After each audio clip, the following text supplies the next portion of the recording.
Hey guys, welcome back to the channel. This is story about what if Kyuubi Chakras alters Naruto dormant genes during the fight with Mizuki part 1. Before I start, please do support. For more amazing content and comments for part 2, do consider to subscribe my channel and share my video to your friends and check out the description as well. Let's start the video. Naruto stumbled into the crappy hotel building that he lived in. He was tired and full. He had just come back from ramen with Iruka, celebrating Naruto's victory over Mizuki. Iruka was still injured, but had insisted on eating ramen with Naruto. The hospital staff wasn't happy about it, especially since he was going out with the demon brat, but they eventually caved. Now though Naruto was starting to regret eating so much ramen, a first for the blonde ninja. His stomach felt like it was going to explode and it was burning like hell, too. He made it up the stairs and fumbled with his keys, ignoring the profanities written all over the door. He turned the knob and walked in. He was able to make it to the bed but not much further. He barely tugged off his orange jumpsuit before he climbed into bed. Naruto pulled up the covers and shivered under his blanket. Why am I so cold? He thought, making sure that he was completely covered by the blanket. He finally gave up and just tried to get to sleep. It took several hours of shivering before Naruto was able to fall asleep. The gnawing pain of his stomach was the last thing that he felt as he drifted into unconsciousness. The Kyuubi growled. Something was happening to the boy. The sewer that had once held the 9 tails had turned a pale white, and seemed to be more solid than before. The fox snarled and swiped at the cages. The prison rattled but didn't budge. Suddenly a wall of white came crashing down, covering the whole front of the Kyuubi's cage. The fox's eyes widened. He had seen this before, but this was much more advanced. This was self-defensive. The 9 tails grinned. This could be to his advantage. Naruto woke up in the morning with the biggest headache of his life. He groaned and held his forehead with one hand as he stood up. He barely registered that his stomach wasn't hurting anymore. The blonde pulled his jumpsuit on and stepped into his small living room. He sat down on a chair and slowly started to gain his bearings. He blinked when he remembered the fight with Mizuki. He hadn't had any time to think about it last night. He had been too happy about finally becoming a genin. But now, he tentatively rested a hand on his navel. Could there really be a demon inside of him? He frowned at that thought. It would make sense. The way the villagers treated him, the way everyone always either avoided him or did anything in their power to hurt him. He sighed and stood up. He needed some ramen. Naruto pulled out a package from the cupboard and set on some water to boil before returning to his seat. The blonde sunk back into depression as his thoughts drifted back to Iruka. It's my fault he's hurt. If I had only killed that bastard Mizuki before he had a chance to hurt him. He gripped the chair. It was his fault. He could have used Kaguya Bunshin at the very beginning of the fight, but he had froze. The killer intent the Chunin teacher had used had glued him to the spot, and almost cost Iruka a life. Just a few more inches either way, the doctors had said, and it would have pierced a vital organ and there would be nothing we could do. It's my fault, Naruto frowned. He knew that he had been completely drained of chakra by the time Mizuki had showed up, and he couldn't have used Kaguya Bunshin. He was just fooling himself. Then why could I do it later? The whole time he had been practicing the Kaguya Bunshin no Jutsu he had never been able to make more than 30 clones. But after Iruka had gotten hit by the shuriken, he had been able to make 1,000, after he had already been drained of chakra. How? This had the boy stumped, until he happened to glance down at his belly. He put a hand on it again. Could the demon had given him power? Now that he thought about it, he had felt different when he had used Kaguya Bunshin against Mizuki. He had felt, well, powerful. He scowled. Why would the demon give him power? Unless had he drawn it out himself? The whistling of the tea kettle brought him out of his thoughts.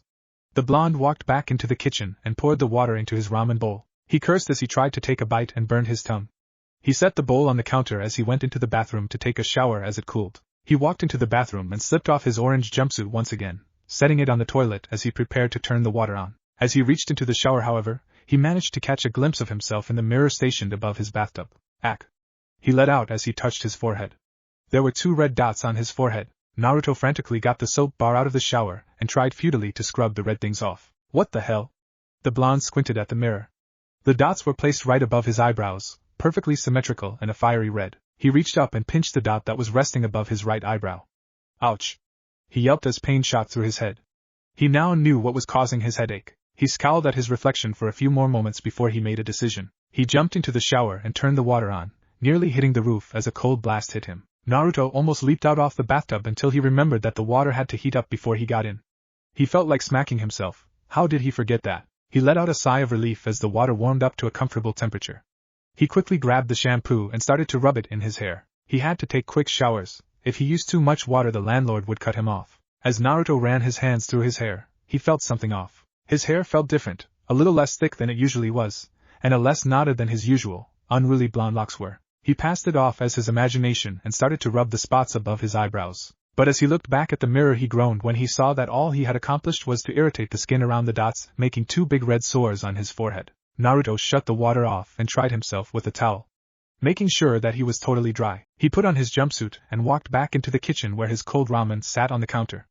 All of his fussing in the bathroom must have taken longer than he thought. He glanced at the clock and his eyes widened. 9 o'clock. Quickly he stuffed as much ramen into his mouth as he could before he ran to the window.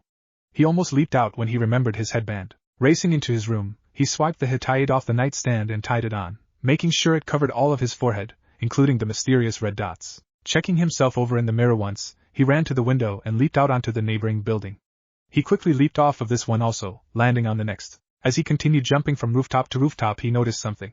He could barely feel any pressure on his legs when he hit the next building. It was like he was just hopping up and down instead of leaping 10 feet into the air. He was so preoccupied with this discovery that he nearly ran into the academy before he noticed it. He grinned, jumping off the rooftop. He ran through the open doorway and down the hall until he got to Iruka's classroom. Naruto hoped he hadn't missed hearing the team arrangements.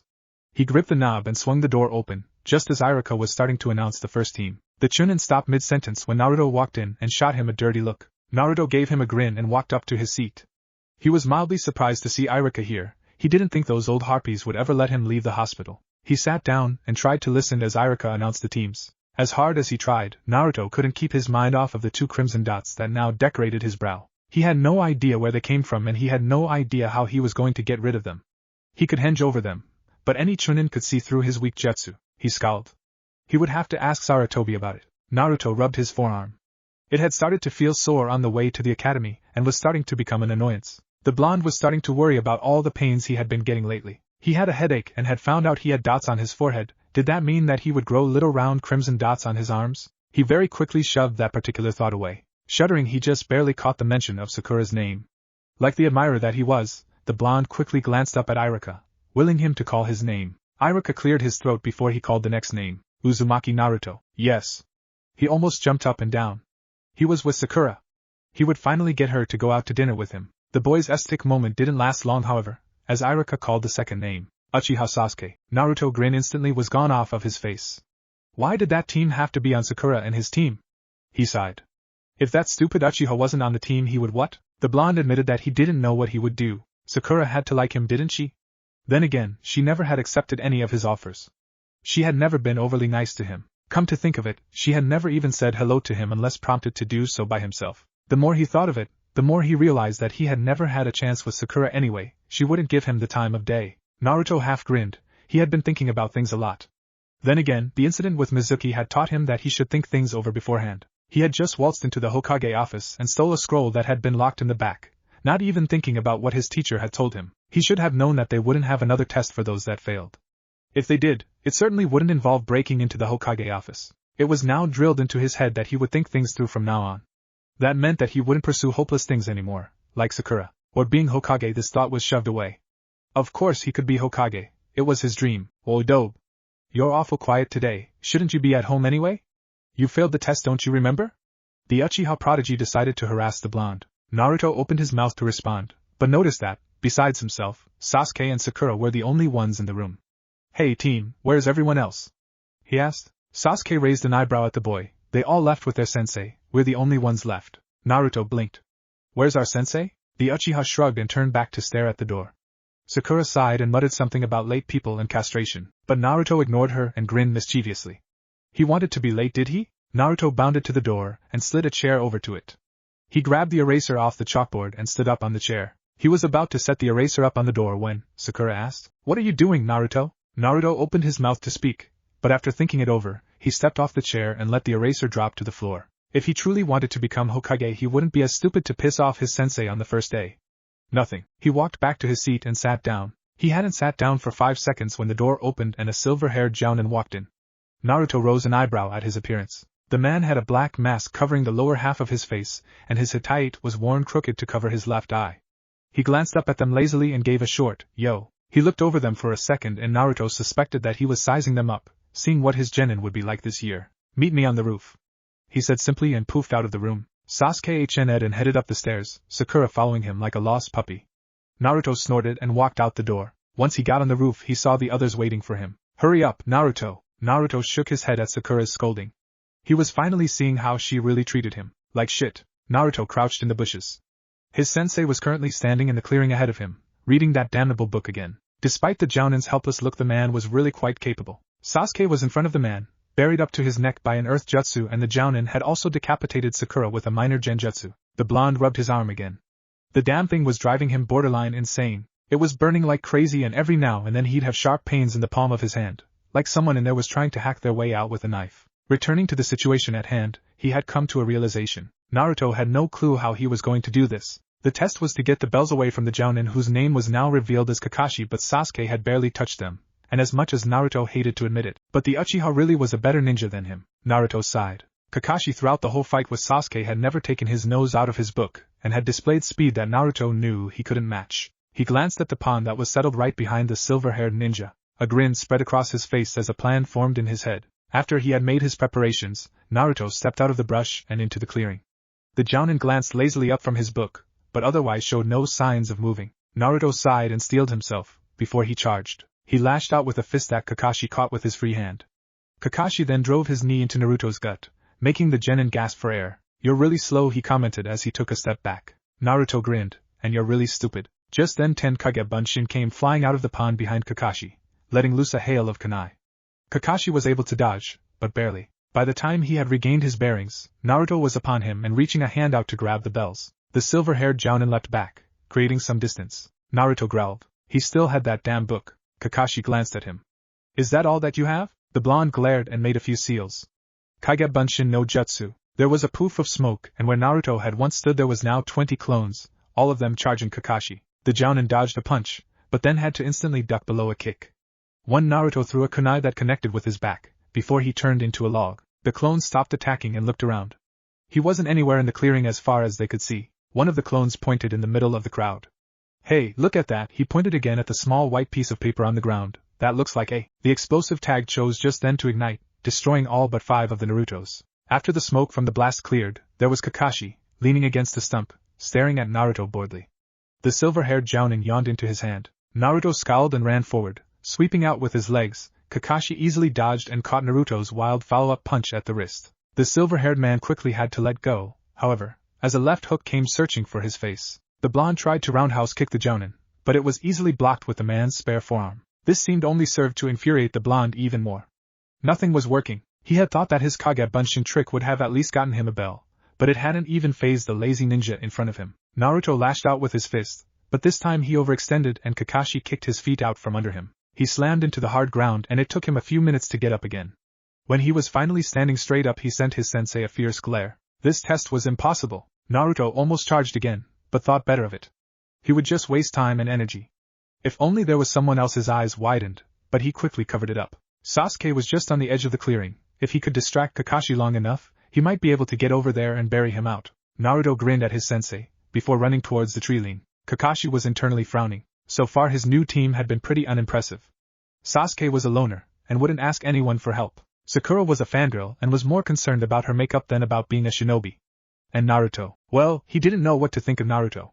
The boy had determination, and he had constructed a nice pincer maneuver by hiding his clones in the pond behind him and coming in from the front. But from what Kakashi could see, he had next to no taijutsu skills, knew no other jutsu besides Kage Bunshin, and heavily favored headlong rushes, something that will get you killed in Umbu, or even Jounin missions. But the blonde had actually taken a hit in order to get his plan done. Sure, it had been a weak hit, not even using a fraction of Kakashi's real strength, but still, the boy had what it took to be a ninja. If only he could figure out the purpose of the test. Then he saw the blonde's eyes flicker over to Sasuke for a minute, before he ran off to the trees. Kakashi grinned. He might finally be able to pass a team. 10 Narutos suddenly leaped out of the trees surrounding the clearing, bearing down on Kakashi from above. The copy nin ducked and weaved and managed to avoid all the clones, that is, until one of the clones substituted himself with a log that was sitting behind Kakashi, getting him directly behind the Jounin. Kakashi suddenly felt arms close around him from behind, making him unable to dodge the mob of clones that were charging at him. The first Bunshin landed a kick to the man's chin, snapping his head back, only for the Jounin to burst into smoke. All the Kage Bunshins were suddenly dispelled as the real Naruto took a hit to the face. What the hell, team? What was that for? Sasuke glared. I could have gotten out myself. Naruto snorted. Yeah, sure. You were only sitting there for 20 minutes. Dope, I could have. The Uchiha was cut off as him and Naruto were suddenly swept up in a net. It pulled them up off the ground and they dangled there, helpless. Kakashi jumped down from the tree above the net, smiling at them as he pulled out his book. You two get along quite well, he drawled. Naruto grinned and Kakashi stiffened. That was the same look he'd had before. Naruto and Sasuke suddenly burst into smoke. Kage Bunshin, Katon, Gokakyu no Jutsu. Kakashi barely rolled out of the way before the fireball flew past, singing his hair. Unfortunately for him, he rolled right towards a hail of kunai thrown by 5 Narutos up in a tree. The Jounin leaped out of the way, having to knock one of the projectiles away with his hand. The Jounin was still in the air when Sasuke attacked with a flurry of punches. Kakashi blocked all of them, having to put his book away to do so. When the copy nin finally landed, he was assaulted by Sasuke and Naruto, the Uchiha using taijutsu and the blonde throwing kunai. Despite the onslaught of attacks, Kakashi showed no signs of slowing down, and he could tell that they were tiring. If only they had one more person helping, he thought. The copy nin leaned backwards to avoid a spinning kick from Sasuke and grabbed the kunai that would have impaled his chest with his right hand, sending it flying back at Naruto, who to Kakashi's surprise burst into smoke. Another Kage Bunshin?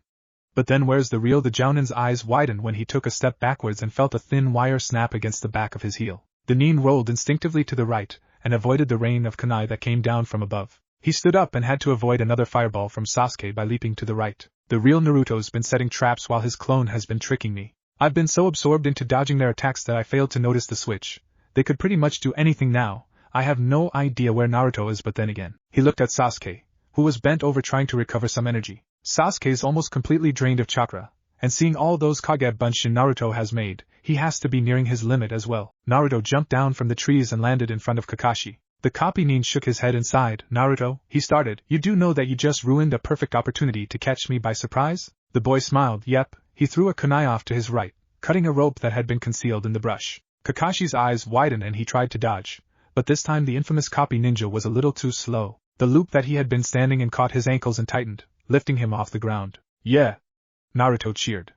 We finally got you. Sasuke grunted at the other boy's enthusiasm, but inside he was smirking. If he was able to catch this Jounin off guard, then his skills were improving, and that meant he was that much closer to Itachi. Kakashi smiled at them. I must say I'm impressed. You two work really well together. However, he paused, looking them over. You still haven't gotten the bells, and while you've been patting yourselves on the back, you've given me time to escape.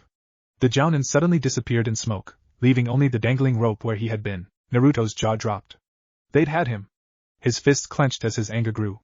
Damn that Kakashi, nothing fucking works against him. There was a sudden thump next to Naruto, and he groaned when he saw Sasuke unconscious on the ground, his chakra exhaustion finally getting the best of him. Damn team, some Uchiha prodigy, he can't even handle a little fight. Kakashi appeared in front of Naruto with a swirl of leaves. He glanced at Sasuke and smiled. Well, Naruto, it looks like you're out of luck. You guys have failed the test. Looks like you won't ever be a real ninja. Naruto scowled. What do you mean we failed? I'm still standing and I can still get those damn bells. Kakashi glanced at him skeptically, or at least, it looked like skepticism. It was hard to tell with his face. Naruto, you have just graduated the academy, and were the dead last of your group. I am one of the strongest Jounin in Konoha. If I was another academy student like Sasuke, then you might have a chance. You and Sasuke together couldn't do it, and I was only using a fraction of my real abilities. You have failed the test, because without your teammates, you can't beat me. I guess you won't be Hokage after all. Naruto put his head down, his bangs covering his eyes. Blood dripped down his clenched fists, as his fingernails bit into the skin of his palm. Dead last, huh? Well, I show you who's dead last, you bastard. Kakashi's eyes widened as Naruto charged, much faster than ever before. The boy swung a fist. Kakashi blocked it with the palm of his hand, but marveled at the force behind it. The boy was fighting like he was still fresh. Nothing showed of the drained and tired boy that had been standing before him. Now there was just a raging storm of flying punches and vicious kicks. Naruto didn't know what it was that pissed him off, if it was his sensei's smug attitude, his denial that Naruto's dream would ever come true, or just failing the test in general. But something had clicked, and now he was pressing the attack, forcing his sensei to block his punches, and not giving him time to counterattack. He would wipe that smug look off of his face, but no matter how hard he tried, or how hard he pushed, he could never break through the Jounin's guard. The blonde gritted his teeth as another solid kick was knocked away and then a left hook. God damn it! Naruto threw a punch with his right hand, the hardest so far. Kakashi blankly caught the arm by its wrist. Naruto suddenly fell to his knees as a stabbing pain resounded through his arm. His hand. Oh, Kami, his hand? He could feel it. Something was pushing its way out, no forcing its way out, and it felt like someone had stabbed a katana down the length of his arm and then poured salt water down the wound. Deep inside his navel, Kyuubi grinned. Kakashi gained a concerned look when Naruto suddenly collapsed to the ground in pain. The copy nin was still holding his arm, and he could feel the muscles tightening and contracting. When the boy screamed out in pain, Kakashi froze. He had never heard the boy make a peep when hurt. When Kakashi was in the Umbu, he was the one that had always found the boy being beaten by the villagers. One time he had been impaled by one of the local farmers' pitchforks. He was only 6 years old at the time, and had never made a peep as the hospital staff had removed it. He had been beaten mercilessly, and had never made a sound, taking it all with a defiant look on his face. But now, Naruto screamed again as another surge of pain racked his body.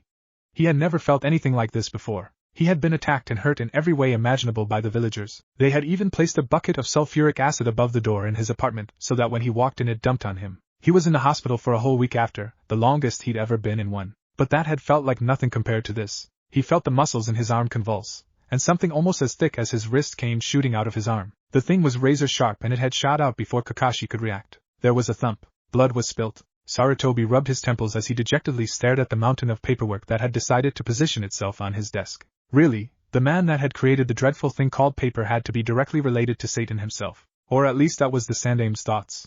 What other logical reason was there for something so horrible to exist in this world? The age-worn Hokage took a puff from his pipe, blowing the foul-smelling smoke out with a slow wheeze as he stared out the window, forgetting the less rewarding duty of being Hokage as his thoughts drifted to his favorite blonde. Naruto would be taking his genin exam today.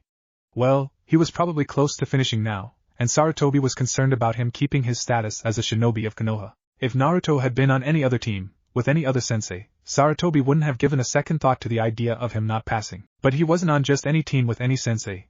He was on the same team as his crush and his rival, and with Naruto that was just asking for trouble. Not only that, but he was on Hatake Kakashi's team, the man that had turned down some of the most prodigial genin Konoha had ever produced because they hadn't passed his test. And to add to his worries, Iruka had come in earlier that morning, after the teams had been announced.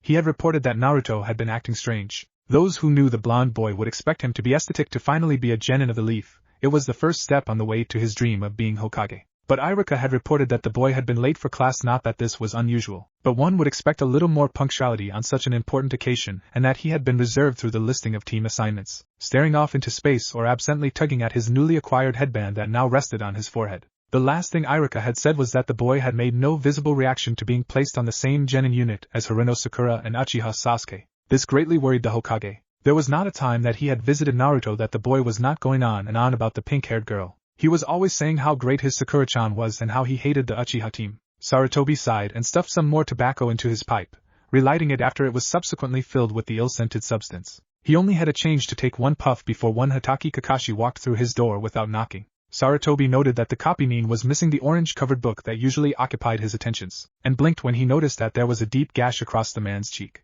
The old Hokage grinned. I take it that your genin had some surprises for you, Kakashi? The silver-haired nin glanced up at the Hokage with a serious look, somewhat out of place considering his usual lazy complexion. I guess you could say that, he said, albeit a little shakily. Sarutobi raised a questioning eyebrow and Kakashi explained, I certainly didn't expect this. He touched the side of his cheek through his ripped mask, his fingers coming back crimson, if that's what you were referring to. The Hokage was curious, did they pass? Kakashi paused considerately for a moment, before replying. Yes, I suppose they did, though the circumstances in which they did are somewhat odd. After receiving another inquisitive glance from the Hokage, he decided to get straight to the point. The boy Uzumaki Naruto, here he received a nod, encouraging him to go on. Well, he has something that I haven't seen since before Kirigakure started its bloodline purge. The man paused, noticing the wide-eyed look the Hokage now wore. I assume that you know who the boy's parents were, Hokage-sama. So could you please explain to me why the container of the Kyuubi has Shikatsumiyaku, the Kekkai Genkai of the Kaguya clan? Sarutobi sighed once again. Do the other members of his team know about this? Kakashi shook his head. No, they had been incapacitated by the time it had been revealed. Uchiha Sasuke suffered from mild chakra exhaustion. I dropped him off on the way here, and I escorted Sakura home. Sandane frowned. And what of Naruto? He went home, he looked a little shaken up, said he needed to get some sleep. The Hokage closed his eyes and exhaled some of his pipe smoke, before addressing the copy nin. Kakashi-san, what I am about to tell you has been a closely guarded secret. Only 2 people are still living that know of it. This is beyond S-class information, and I hope that you will not tell this to anyone, or I will personally see to it that your status as a Konoha ninja is revoked, and that you are banished from the village of Konohagakure. Do I make myself clear? Kakashi's eye widened slightly, but he hesitantly nodded. Good then. Sarutobi rested his elbows on his desk, intertwining his fingers. Well, I am sure you know the history of the Kaguya clan's demise? Kakashi nodded his head. I know that they had attacked Kirigakure in an attempt to stop the extermination of their clan and were killed by a large-scale assault, led by the Mizuki himself. Ah, that barely scratches the surface of it.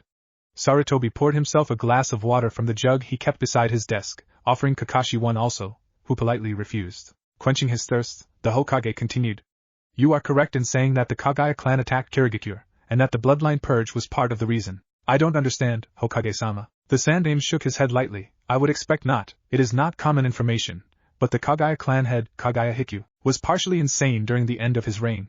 He ruled much as the late Uchihas did, but he had the Kaguyas raised to be much fiercer than any precedent clan. Even the Uchiha or the Hyuga, Hikyu had all Kaguya men trained to fight from the age of 5, and any women that could not pull their weight as ninja were slaughtered. It was harsh, but it effectively did just what Hikyu wanted. It turned the Kaguya clan into an army, and with their bloodline, they wiped out many minor villages that wouldn't surrender to their might. You see, after Kaguya Hikyu started his tyranny, the Kaguya clan was plunged headfirst into wars that they had no desire to be in. Their leader led them into a battlefield and basically left them to fight for their lives. This strategy was greatly despised by the Kaguya, as many women and children were killed in the confusion, and sometimes the warriors couldn't tell the difference between friend and foe, often killing comrades as well as enemies. But with this hands-on tactic, the Kaguya grew to be one of the most feared people on the face of the planet, a threat even to most ninja villages, proven by their conquest over southern water country. Sometime around this point, Hikyu had found himself a wife. Well, more accurately, elected himself a wife. The woman, or should I say girl, as she was only 18 years of age, had no say in the matter, and when she tried to resist she was threatened with torture, and even death. After a year or so, Hikyu and his wife had a son, the next heir to the throne you would say. Many thought that having a child would soften the cold-hearted clan head, and stop his tirade. Needless to say, they were wrong. Having a child did not affect Hikyu's cold-hearted nature in the least. From the moment his son could walk he was trained, against his wife's will, I might add, and a decade or so later after several more wars Hikyu had successfully turned his son into the perfect living, breathing weapon. The Sandaime paused for a moment, letting Kakashi soak that in. The copy Nin had absolutely no idea where this was going, but he decided to be patient and wait to hear what the old Hokage had to say. After a minute's silence, Sarutobi continued. Hikyu's son was seen as a prodigy among the Kaguya, not a small feat considering their skills as shinobi. The boy was locked up by his own father by the time he was 10 years old, only brought out to destroy the rare enemy that managed to put some pressure on the clan. By the time this boy was 13, he had taken more lives than most of the Jounin in Konoha, including Yu Kakashi. It was around this time when the Kaguya clan was suffering from population issues, the side effect of their war-living existence. By this time Hikyu was old and weak, but far from fragile. When he heard of Kirigakure's bloodline purge he ordered an all-out attack on the village. Many believe that if the Kaguya clan had not been so far from the greatness they once had been, that they would have won the battle, and destroyed Kirigakure. But as it was, the Kaguya's army was depleted and though they fought valiantly, they were eventually defeated, crushed beneath the might of Kiri. Sarutobi set his tobacco-less pipe on the table and held up his forefingers. There were only 2 survivors, Hikyu's son, whose location had been a mystery until recently, and his wife, who fled to Whirlpool Country, changing her name and hiding among the relatively peaceful natives. There she stayed for 2 whole years, and when Whirlpool was wiped out she fled once again, this time stumbling deep into the woods. A traveling merchant found her outside a few miles outside our gates and brought her here, where she met the Yondaime, who had just become Hokage at that time. Kakashi's eyes widened, but that would mean that Naruto's? The Hokage nodded. Uzumaki Naruto is the son of Namikaze Minato, 4th Hokage of Konohagakure, and Uzumaki Kushina, formerly known as Kaguya Kushina. Holy shit. Naruto closed the door to his apartment with a small click as the lock swung into place.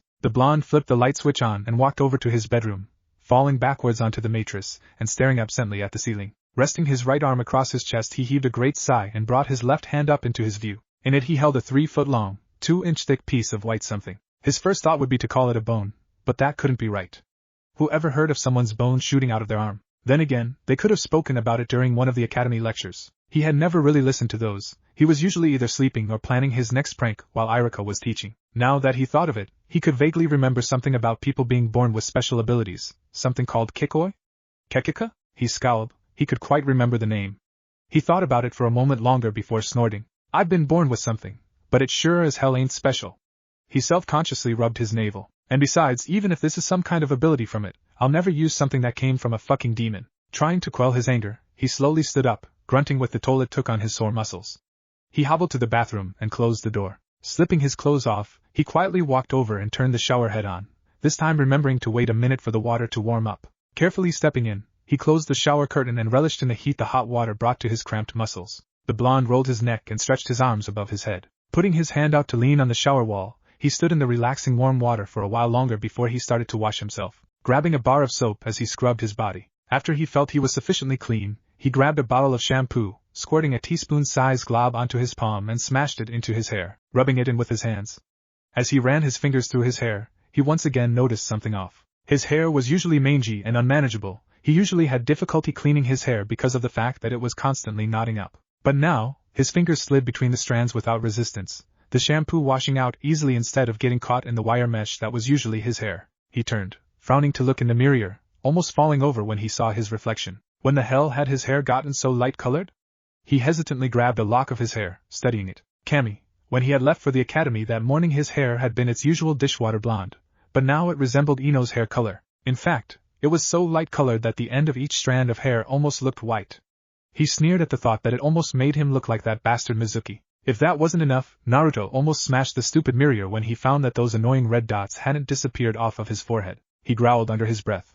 What the hell is happening to me, goddammit? He stood there for another minute before a loud growl from his stomach alerted him of the absence of food in his belly. Turning off the water, he grabbed a towel, wrapping it around his waist as he ambled into the kitchen.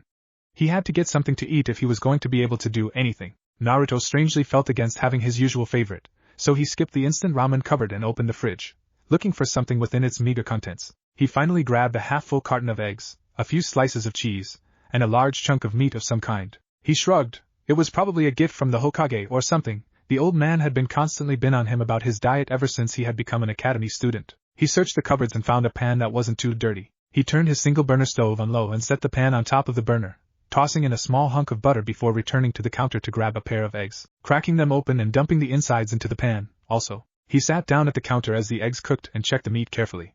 He hesitantly brought the chunk up to his nose and took a whiff. He blinked and shrugged. It smelled alright. He'd fry it up and see what happened. Taking a kunai out of his pocket, he twirled it around his finger twice, before bringing it to bear on the piece of meat. He started cutting them into thin slabs at first, but eventually started doing bigger ones because of the time it took to get little slices. But with his distracted brain, and his haste in getting done, he wasn't quite as careful as he usually would have been, and as he was trying to hack through an especially tough part of the meat, the kunai slipped. Naruto didn't react fast enough to the sudden lack of resistance, and the kunai stabbed straight into the middle of his forearm. Shit! He hissed. He quickly reached out for some paper towels to stop the incoming blood. He was stopped, however, but a loud clanging sound. Glancing back, his eyes widened as he realized the kunai that he'd had was now on the floor of his kitchen. Taking a glance at his arm, he was surprised to see a small puncture wound, about the size of the head of a thumbtack. What the hell, he thought as he rubbed his hand over the hole in his arm, which was already healing up. That should have cut halfway through my arm. Why did it stop so soon? It didn't even bleed. Naruto bent over and picked up the kunai, almost falling off of his chair when he saw that the tip of it was blunted. I just sharpened all of these yesterday, what the fuck is going on? He scowled as he realized he didn't have an answer, and filed it away to ask the Hokage about it later. He didn't get a chance to ponder the issue further, as the smell of burning eggs reached his nostrils. He was able to save them in time to still be edible, but it wasn't the best meal he'd ever had. After he finished, he stacked up the dishes beside the sink and walked into his bedroom. He dropped his towel, slipping on a pair of boxers before climbing into his bed and succumbing to the welcoming hold of sleep. What will you do? The Hokage sighed in relief at the question. Kakashi had been ranting and raving about why he wasn't told, and what he would have done if he had been told, and what would have happened had the villagers been told. The Sandaime had been about ready to screw the title of Hokage and strangle the silver-haired Jounin regardless. I would think that I would contact his relative next. Kakashi's eyes widened. Hokage-sama, that Kaguya boy is a threat to the village. You can't possibly bring him here. And even if you could, the council would never allow it. The Hokage smiled. Leave the council to me. Kakashi was still doubtful. How are you going to get a hold of him? Do you even know where he is? The Hokage rubbed his temples. Yes, Kakashi, I know where Kimimaro, that's the boy's name, is. He had disappeared for a long time, you know, but recently Jiraiya's spy network picked back up on him. However, his location is somewhat of a tricky subject, and it would be risky to get a hold of him. But if Naruto doesn't learn how to control that blood limit of his, he could end up killing somebody. The copy meme nodded in agreement, before asking, where's this boy Kimimaro, Hokage-sama? Sarutobi took a puff from his pipe, which hadn't been there a moment ago, and answered somewhat hesitantly. Jiraiya's spy network has been keeping tabs on Orochimaru lately, and it seems that he's starting to form a village Otogeki, I believe it's called. The village hidden in the sound. It seems that Kimimaro joined Orochimaru shortly after the massacre, and is currently being held in Otogeki as Orochimaru's next vessel, the Hokage added with disgust. Kakashi cocked an eyebrow at the Hokage. How are you ever gonna get a message to him? And if you do, are you sure that he won't just relay that message to Orochimaru? He probably doesn't have the highest opinion of his family, considering what you've told me. Sarutobi nodded. Yes, it will be tricky to get him to come, especially with the loyalty he shows the snake. However, it is a simple matter to get the message to him, and I already have a letter prepared. The Hokage dug out a scroll and held it up as if to prove it. Kakashi was still shooting him a questioning look. The Hokage smiled. I can't believe you haven't thought of it yet, Kakashi. Thought of what? Sarutobi smiled wider before biting his thumb hard, drawing blood. He rapidly made hand seals, slamming his hands onto the floor. He yelled, "Kichios no Jutsu." In a puff of smoke the Monkey King Enma stood before them. Enma observed the office for a moment before addressing the Hokage. "Sarutobi, what have you summoned me for?" The aged Hokage grinned. "Enma, I have a job for one of your monkeys." 3 days later, Kimimaro scowled as the little chimp dispelled itself in a puff of smoke, its mission completed. After he was sure the scruffy little monkey was gone, he released his hold on the glare and focused his attentions on the scroll he now held in his hand. If he was surprised at the Hokage seal that held it shut, he didn't show it. He studied it for a moment longer before reaching to break the seal. The white-haired Nin stopped suddenly, glancing toward the door. The lock clicked and he quickly stuffed the scroll into the inside of his light kimono. He would show it to Orochimaru-sama later if it was anything that he should be worried about. The door swung open and the thin form of Kabuto appeared in the doorway. "How are you, Kimimaro-kun?" the Mednin asked, a smile on his face as he walked towards the bone user. Kimimaro glared slightly, all too familiar with the boy's twisted little game. "Do not concern yourself with my condition, trash. If it wasn't against Orochimaru-sama's wishes I would kill you right now." Kabuto's smile widened a bit. "Ah, always nice meeting with you, Kimimaro-kun." The Nin reached into his pouch and tossed a little bottle over to the white-haired leader of the Sound for your medicine. "I would stay and be pleasured with your presence, however. Orochimaru-sama hasn't been feeling very well lately." With that, Kabuto bowed lightly, almost mockingly, before stepping out of the room and closing the door behind him. Kimimaro snorted, "Trash ninja." Glancing at the bottle in his hand, he rolled it in his hands a few times before pitching it at the wall, the hard surface shattering it on impact, sending thousands of glass shards to the floor. He coughed one hand as his other pulled the scroll out of his kimono. He took a moment to search for any incoming chakra signatures, but was relieved when he felt no one but the ordinary ninja running around, and all of them knew not to bother him. The last chunin that had come into his room unannounced had been impaled with 6 bone bullets before he could blink. The Shikatsumiyaki user broke the seal and quietly unrolled the scroll, blinking in surprise when he saw that the scroll was addressed to him personally. What would the Hokage want with him? He pondered it for a moment before deciding to find out. He silently began reading. Kimimaro's eyes were wide by the time he had finished reading the letter. The scroll itself had fallen out of his hands, and now laid forgotten on the floor next to his medical bed. It couldn't be true. There was no fucking way. Kimimaro had searched for hours for survivors, but he had never found anything but the mutilated bodies of his former family. But he had never found his mother's body. He pushed that thought out of his mind. His mother was the only one that had ever shown him any love. His father had been a cold-hearted bastard, and all of the rest of his family had treated him like a freak of nature, a weapon only to be used in extreme war. Surely if his mother had survived she would have looked for him, right? Kimimaro violently smashed these thoughts back into the back of his mind. He wouldn't think of such things. He had given up that past life when he had come to work for Orochimaru-sama. And yet if he had truly thrown that life away, then it had come right back to bite him in the ass with this scroll. If what was said in this scroll was true, and if it had truly come from the Hokage himself, then that would mean that Kimimaro not only had a family member left, but an actual brother. But there were many reasons they would try to call him out. They could just be trying to draw him out to kill him and take a powerful warrior out of Orochimaru-sama's army. Or they could be trying to torture him to gain information about Otogekure. Then again at this thought Kimimaro lowered his eyes slightly. He wasn't much of a benefit to Orochimaru-sama in his current situation anyway, more of a hindrance really, seeing as how Orochimaru had to waste some of his best medics tending to the bone user. And thinking about it, he didn't know much about Otogekure that Konoha hadn't already been told by their spy network. Certainly not enough information to ruin Orochimaru-sama's plans. In any case, he wasn't any use as a vessel anymore and definitely not as a fighter. As he thought over what he had just received, he realized that he had absolutely nothing to lose. Nothing. It was a strange word, but it was the bane of Kimimaro's existence. To be nothing, or to be useful for nothing, would be letting him win. If Kimimaro was ever useless, as he was now, he would be letting Kaguya Hikyu win. And that was something he could not tolerate. Making his decision, he opened the window on the eastern wall of his room and leapt out into the night, the dying words of his father echoing in his mind. "You are useless, Kimimaro. You amount to nothing, and that is the way it will always be. You and any Kaguya after you will be known as the disgrace that our mighty clan left behind. You are nothing." He would prove that bastard wrong, and he would do it with his own younger son. Naruto tugged nervously at the jet-black bandana that now covered his head, a nervous habit he'd picked up over the last few days. He'd spent most of his time in solitude locked in his apartment. On some occasions that he would have to leave most of the time to swing by Ichiraku's, but he'd pretty much kept a low profile since his sudden change in appearance. He'd had a few uneasy meetings with his team. Most of the time they just had some light sparring or went out to lunch. Though Naruto hardly cared about what the damn villagers thought anymore, he held his fellow academy students' opinions in high regard. Well, most of them. The team could go to hell, along with his harpy fangirls. Ducking his head, the genin weaved his way through an especially thick crowd of civilians, making his way towards the edge of town where Training Ground 7 was located. That morning a brown messenger pigeon had tapped at his window mercilessly until he awoke. He had been about to wring the little devil's neck when he discovered that there was a note attached to its foot, scrawled on with a lazy, withered type of text that he'd expect from Kakashi. Training ground. 12:30. Mission. Hatake. Naruto groaned to himself. The man was too lazy to even write full sentences on his letters, but the prospect of a mission spurred his interest. Reaching a strand of trees, he leaped through them, before coming into a wide clearing with 2 occupants, Kakashi obviously being the one absent. Sasuke sat propped up against a single scarred tree stump, his eyes halfway closed and his head down. As Naruto entered the clearing, he regarded him with a cool eye, his black pits focused on Naruto for a few moments, before he let out a HN and reaverted his gaze back towards the ground. Sakura shot him a wary glance. The girl had given up on Sasuke for the moment, and was sitting in the grass a few feet away. She didn't know what to think of the blonde since he'd stopped chasing her around and calling her Chan.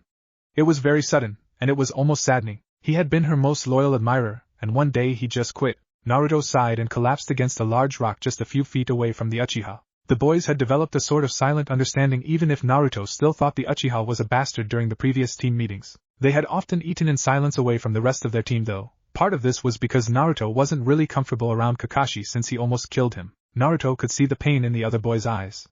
Even though the blonde didn't exactly like Sasuke, he held him in mild respect. After all, Naruto had been at the funeral of the Uchiha clan. He held his sympathy from showing, however. He knew from experience that the last thing an orphan wants is pity, whether from a best friend or a stranger. Pity doesn't do anyone any good. The blonde shifted uncomfortably under his teammates' glances.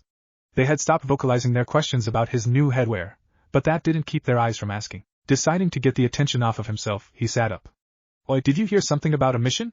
he asked, trying and failing miserably at keeping his excitement veiled. Sasuke nodded quickly, his expression lighter than usual, not set into its usual scowl. Naruto let a small smile find its way onto his face. It seemed he wasn't the only one interested. "Do you think Hokage-sama will actually give us a mission?" Sakura asked hesitantly. Naruto scowled. "Well, why wouldn't he? I've seen the old man give missions to genin before, and we're genin, so we should get missions, right?" He brought a kunai out and started spinning it on his finger. "Anyway, that perverted bastard of a sensei better not have just called us out here for nothing." Just then there was a puff of smoke and Kakashi appeared. His single eye drooped down into what his students had come to think of as a smile. Naruto grinned. "Pervert. What's this about a mission?" Kakashi ignored his question and observed his 3 students, all of which were looking at him expectantly. If they only knew, he trying desperately to keep from giggling. "Oh, this would be fun." The Sharingan user pulled out a vest from his Jounin vest, tossing it to Sasuke. "From the Hokage," he drawled, almost falling over with laughter when he saw their aesthetic expressions. Sasuke slowly unrolled the scroll, his teammates breathing down his neck. Kakashi could see their eyes widen in surprise as they skimmed the mission assignment. "I never thought having a genin team could be so fun." Kimimaro sat on a branch, in deep thought. He was just outside of Konoha's walls, resting in a large pine. It was ridiculously easy to get this far. Konoha's sweeper teams were pathetic at best, passing right beneath him as he leaped through the trees. The only time he'd had trouble was when he ran into a team with a Nin dog accompanying them. It had taken some creative thinking trying to outsmart the dog's nose, but he managed. They'd only been trash after all. He sighed, albeit quietly. Even if Konoha Nin were shitty ninja, they weren't deaf, and as much as he detested them, he doubted he could take an Umbu team in his current condition. Maybe with the cursed seal. He shook his head. If he used that, Orochimaru would instantly be alerted to his position, and as much as Kimimaro admired the Sannin, this was something he did not want him involved in. He may have condemned himself to be Orochimaru's next body, but he'd be damned if he ever left another of his family to face the same fate. Especially if this was truly his mother's son. He sombered at that thought. Kushina had been Kimimaro's sunshine. The woman would come to see him every day in his cage, bringing him snacks and other things that she was able to sneak past the bodyguards. She'd been one of the few to show him kindness, and the only one to treat him as something other than a human weapon. When his mother died, a small part of him had died with her. Torn and broken, that was when he found sanctuary with Orochimaru-sama. The snake Sannin had taken advantage of him. Kimimaro was not naive enough not to see that, but he would not let the man take his mother's son. Doing so would be disgracing her name, and that he'd rather die than taint his mother's legacy in any way. Kimimaro was knocked out of his thoughts as a loud cracking noise off to his left caught his attention. Muffled cursing soon followed, and soon the person responsible for the noise entered the clearing, before he could move. "Ah, fucker!" Naruto swore as he cradled his bleeding cheek with one hand, the other occupied holding the small, fiery form of Satan. He'd spent all day chasing after this damn cat. Apparently, genin missions weren't as glamorous, if you can call brutally killing people glamorous, as he'd originally thought. So far, the most action Naruto'd seen had been chasing down lost pets, or pulling weeds from one of the neighborhood gardens. Needless to say, he was less than pleased with his first few assignments as a shinobi of Konoha. He was a ninja, damn it.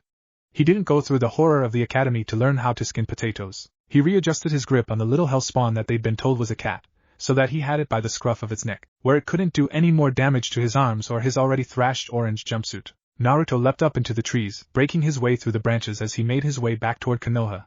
His team was probably waiting for him. After a moment, he discovered something strange. The cat had suddenly quit its attempted assault on his arms and was slumping in his grip. He scowled, and was about to just pass it off as just another weird thing about the little monster, when he felt it. It started in his stomach. A sudden, helpless, sinking feeling that sat in the pit of his abdomen. It quickly spread throughout his body, his limbs tingling and losing feeling, his throat suddenly becoming cotton dry. His legs were glued to the branch he was on, refusing to carry him further.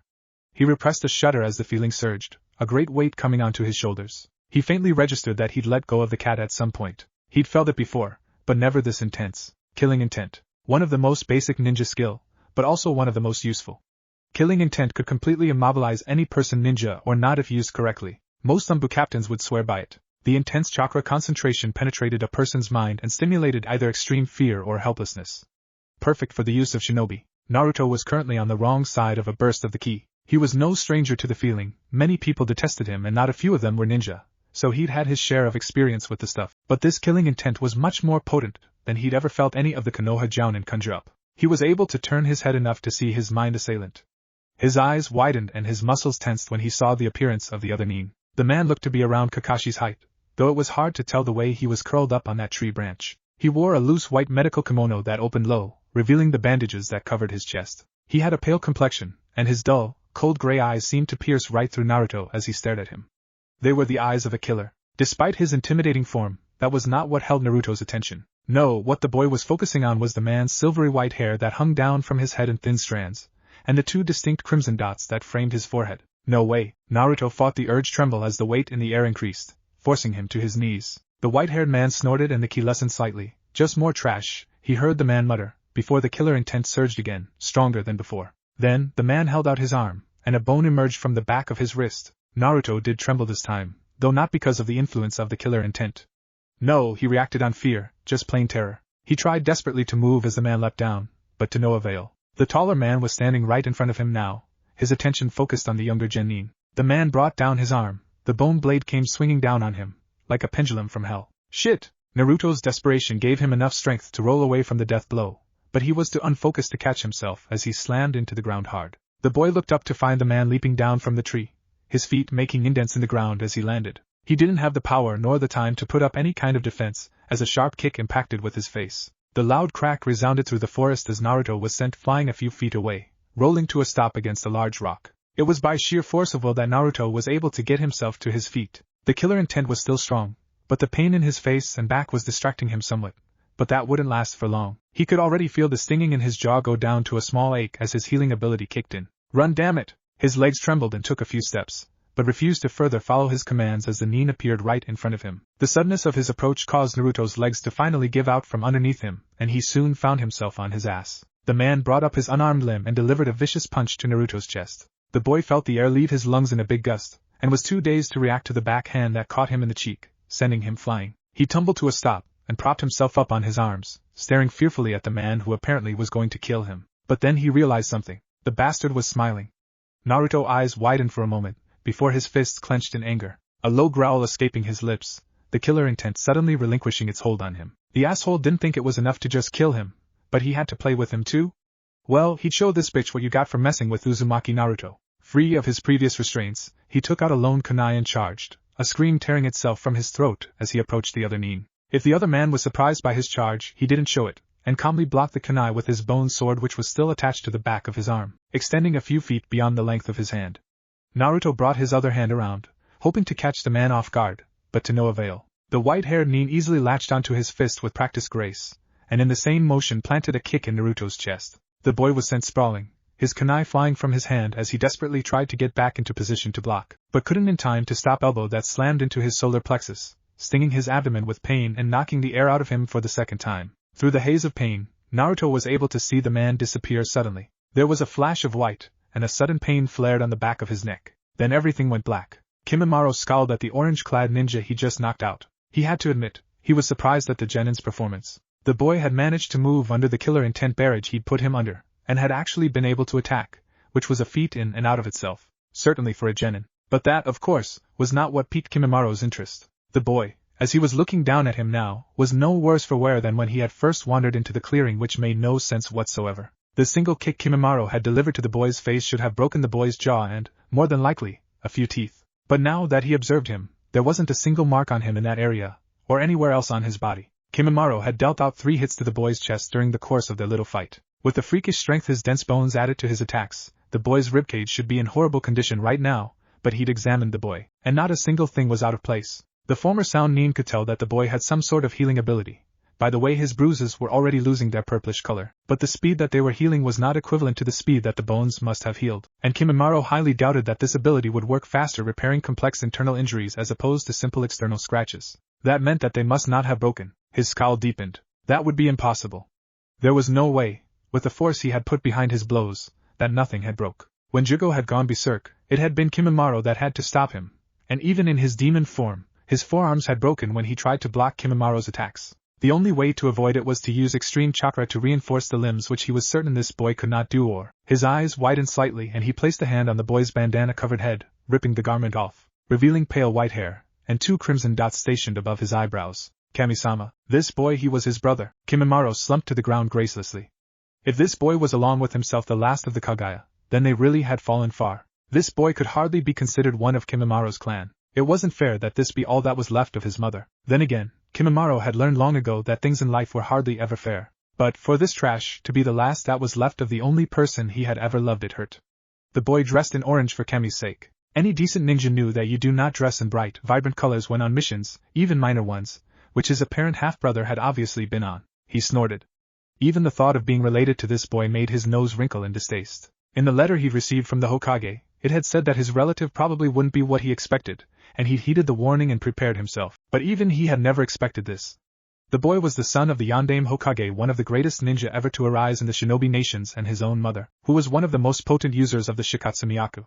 Bringing this into the equation, there was no reason that he shouldn't be at least a chunin by now. But the scroll had said that the Hokage would go into details when he got there, and he doubted the Sandaime had meant for him to meet the boy beforehand. So he'd see the Hokage then. Standing up, he was going to start for the tower, when something hit him. Even if he had been able to get past the incompetent patrol teams, and even if Konoha truly had some shitty ninja within its ranks, you couldn't just walk into a hidden village unannounced, and certainly not when you were from an enemy village, even if that specific enemy village had not been officially declared an enemy yet. He pondered this for a few more moments before he discovered the solution, and it was so simple that he cursed his illness for befuddling his brain. The scroll he received from the Hokage contained the Hokage crest on it, so all he had to do was walk up to the gates, show it to the guards, and they'd let him in. Though, probably with one of those trashumbu as an escort, but he'd burn that bridge when he got there. So he slung his newly found clanmate onto his shoulder, and made his way towards Konoha's gates. A while later, it took Kimimaro nearly a half an hour to reach the gates with the added weight of the boy, who at this point still woken up. The boy's size was rather misleading. He looked thin and not slightly malnourished, but was as heavy as a boulder. Of course, it was common for one with Kaguya blood to be heavier than most people. The boy's weight was just ridiculous. It was abnormal for even one from his clan to be this heavy, especially if what the scroll had said was true, and he had only awoken the Shikatsumiyaku a few days ago. It wasn't hard to guess why he was so damn heavy. It was the same reason most Kaguya never learned how to swim. Having a useful Kekkei Genkei never came without a catch. A few of the younger people in the clan had died because they had fallen into lakes or rivers and didn't know how to walk on water. Their bones were too damn dense. When you have something that can withstand abuse like a Shikatsumiyaku bone can, it's gonna be heavy, and most people with its ability had the buoyancy of a steel pipe. But to think that this boy's bones were dense enough already to withstand abuse like he put them through Kami. Even Kimimaro's father had sported injuries after they had their less than friendly spars, and yet this boy came away without hardly a scratch. He shook his head. This was all very confusing. Kimimaro had supposedly been summoned to train the boy, but the boy must have some control over his power. Shikatsumiyaku was not automatic, it had to have the mental command or the chakra flow in order to activate. The boy had to have called it out to protect him. Unless, halt. State your business. He tensed for a moment, almost drawing out a bone before he realized that it was just a miserable gate guard. Still, he kept his guard up. With trash you could never be too careful. The man was a tad shorter than Kimimaro's shoulder, and rather chubby for a ninja. His large stomach that bulged out from his chunin vest was a testament to this fact. The man sent a wary glance towards the boy that the bone user was holding, but upheld his stuck-up attitude. With his beady little eyes and pointy nose he reminded Kimimaro of a rat. He hated rats. The chubby nin's face started to get red when he received no response from the taller, white-haired man. Foreigner, state your business. He huffed, clenching his small fists. Kimimaro shot the short man a look of disdain. If he was in sound, he would have killed this puny piece of trash in an instant. Sure, he had played with the boy that now rested on his shoulder, but he never had any intention of killing him. He doubted the Hokage would appreciate him decapitating this man, much as he would enjoy it. Foreigner, Kimimaro scowled now. This man was starting to get annoying. The little man was glaring up at him now, his face beet red with anger. If you have no business, then I'll have to ask you to leave, he shouted, standing up on his toes for emphasis. The Shikatsumiyaka user snorted. He hoped all ninja in Konoha weren't like this obnoxious little man. Nevertheless, he decided to avoid trouble and silently dug in his kimono for the scroll. As he was doing so, he saw the midget of a shinobi tense, staring at him with suspicious eyes. Kimimaro almost laughed. If he had been planning on pulling a weapon out on this sorry excuse for a ninja, he wouldn't have broadcasted it, and surely, if he had intended to kill this man, his head would already be laying at his feet. He decided to spend a little extra time pulling out the scroll, and was rewarded as drops of sweat popped up like weeds on the fat man's brow. Finally he decided he had played long enough, and fully removed his hand, revealing the scroll. Rolling it in his hand to show the Hokage crest, Kimimaro smirked at the flabbergasted face that the man sported upon seeing the mark of his ruler. The man sputtered for a bit, sending Kimimaro's shocked expressions, which the ex-Sound Ning found very amusing, before turning without a word and opening the gate. Kimimaro smiled at the man as he passed, and was awarded as the chubby ninja's complexion paled considerably, which was understandable, considering how the smile must have looked on the bone user's face. His reaction was just what the white-haired Nin was shooting for. He chuckled lightly to himself. He couldn't kill the fools, but scaring the shit out of them was oddly satisfying. He made his way down the road leading into Konoha, and after a few moments was walking through the streets of Konoha itself. The other people gave him a wide berth, which attested to his intimidating figure, most of the villagers sending him looks of fear or respect. Or both. There was also another expression on the faces of the villagers' faces that confused him, however. Hate. The majority of people he passed sent a loathful gaze his way or muttered under their breath. It had him thoroughly confused until he realized that the people weren't looking at him at all, but rather at his passenger. The number of villagers glaring at the orange-clad genin and Kimimaro, by association, was appalling. What even more confused him was when he heard one of the villagers mutter something akin to "damn demon," which only added to his confusion. The name wouldn't be far off. When describing Kimimaro, he'd been called the same many times by enemies on the battlefield, but he had just arrived here, and it was more than likely that no one here had heard of him, much less recognize him. And to call this boy that was simply strange. His first thought was that the name was more of a title than an actual accusation. Many ninja had been named things by their village based on their ninja skills. Such an example was Zabuza, the demon of the mist, back in Kiri. But he quickly dismissed his thoughts after a quick peek back into the memories of his own fight with the boy. Surely, his ninja skills were nothing impressive. He had potential, but as of now he was just another genin. So he came to the conclusion that the boy must have done something to earn the villagers' hate in some way. But what exactly he had done was beyond him. He couldn't think of anything short of murder that would spur a village to so venomously hate someone. Needless to say, his journey to the Hokage Tower, which was placed in the center of the village, was less than pleasant. It was even worse when he felt the wary eyes of the local ninja on him, no doubt sensing his enormous chakra signature, no matter how hard he tried to mask it. Still, it was nice to know that there were at least a few capable shinobi in this village. By the time he reached the building, there were at least 30 ninja eyeing him from a distance. He was almost worried. Here he was, a foreign ninja, and he was hefting a local ninja around on his shoulder. He thanked Kami for the boy's healing ability right now. Surely if he had brought in him barely hanging on to life, he would have been bombarded with kunai first, and asked questions later. Kimimaro was rather confident in his abilities, but he wasn't delusional enough to think that he could take on a village full of ninja by himself, especially with his current ailment. If he indeed decided to stay, he would have to start training the boy immediately. Even now he could feel a cough coming on, and the cold breath of the Shinigami on his shoulder. He didn't have long left in this world. His disease would finish him soon. He was slightly bitter with the fact that he would most likely die in a hospital bed, and not in battle, but he pushed these thoughts aside as he stepped into the Hokage Tower. As he passed through the doors, he felt the eyes of at least half a dozen Umbu on him. It took a great deal of concentration not to look at them. They already suspected him, and if he was to reveal that he could see the hidden Umbu, it would be asking for trouble. He walked up to the help desk, pointedly ignoring the looks of bewilderment on the faces of the ninja in the building. It wasn't every day you see someone just waltz into the Hokage Tower, and surely not when they were so obviously from another village. As he reached, the Chunin on duty froze in his seat. It was a man of average build, a deep scar marring the skin of his face from one cheek, across the nose, to the other. The man looked frozen in fear, but it didn't look like he was looking at Kimimaro, rather his eyes were locked on the boy. The bone user scowled. He'd had enough taking back seat to this kid. Kami people ignored him, someone that could kill most of them without a sweat, and instead focus on a mostly harmless little boy. There was something different about this man's stare, however. He didn't look fearful of the boy, but rather, what would happen to the boy as he was in the arms of an unknown ninja? Kimimaro cleared his throat, getting the man's attention. Seeing that he finally had the man looking at him, Kimimaro spoke. I am here to see the Hokage, he said, having to break in the middle to stifle a cough. The scarred man's eyes widened. Do you have an appointment with Sandaime-sama? He asked, still keeping Naruto within the corner of his vision. Kimimaro couldn't stop the next cough, and silently cursed himself as he broke out into a small fit. His illness had been subdued for so long, why did it have to spike up right now? The cough eventually subsided, and he was able to speak again. No, the Chunin shook his head, then I'm afraid you'll have to wait. He was cut off as Kimimaro brought out the scroll with a huff of annoyance. The man's eyes bulged out as he saw the Hokage crest. He stuttered as he tried to form a coherent sentence. Kimimaro cut him off with a hand. This man was starting to grate on his nerves. What is your name, Shinobi? The Chunin sputtered a bit more, and just when he was about to give up on the man he got out, Irika. Yumino Irika. He nodded. Take this trash from me for a minute. And before the man could respond he had removed the boy from his shoulders and shoved him into the Chunin's arms, already heading down the hall towards the Hokage's office, leaving Irika in his seat with an unconscious Naruto in his hands. Sure, it was not the most effective way to get rid of the boy, but it worked. That Irika had been the first person since he had entered the village that hadn't looked at the boy with loathing. And besides, Kimimaro had no idea how this meeting with the Sandaime would go, and if he had to get away fast he didn't want anything hampering his escape. Hell, he didn't know if he could escape in the first place, should things get hairy. He let a sigh as he pushed open the door to Hokage's office, without knocking. Kami-sama, help me. Sarutobi was stamping papers when the door to his office opened, without so much as a single knock to announce the person's arrival. He frowned and set his rubber stamp down on the corner of his desk. Whoever it was hadn't had the decency to knock, so he figured they could at least wait a minute for him to prepare to address whoever it was. Someone powerful, he knew. He could practically see the chakra flow into the room as the person entered, probably Kakashi or Tenzu. The person cleared their throat irritably, and Sarutobi had half the mind to send him out of the room without a glance,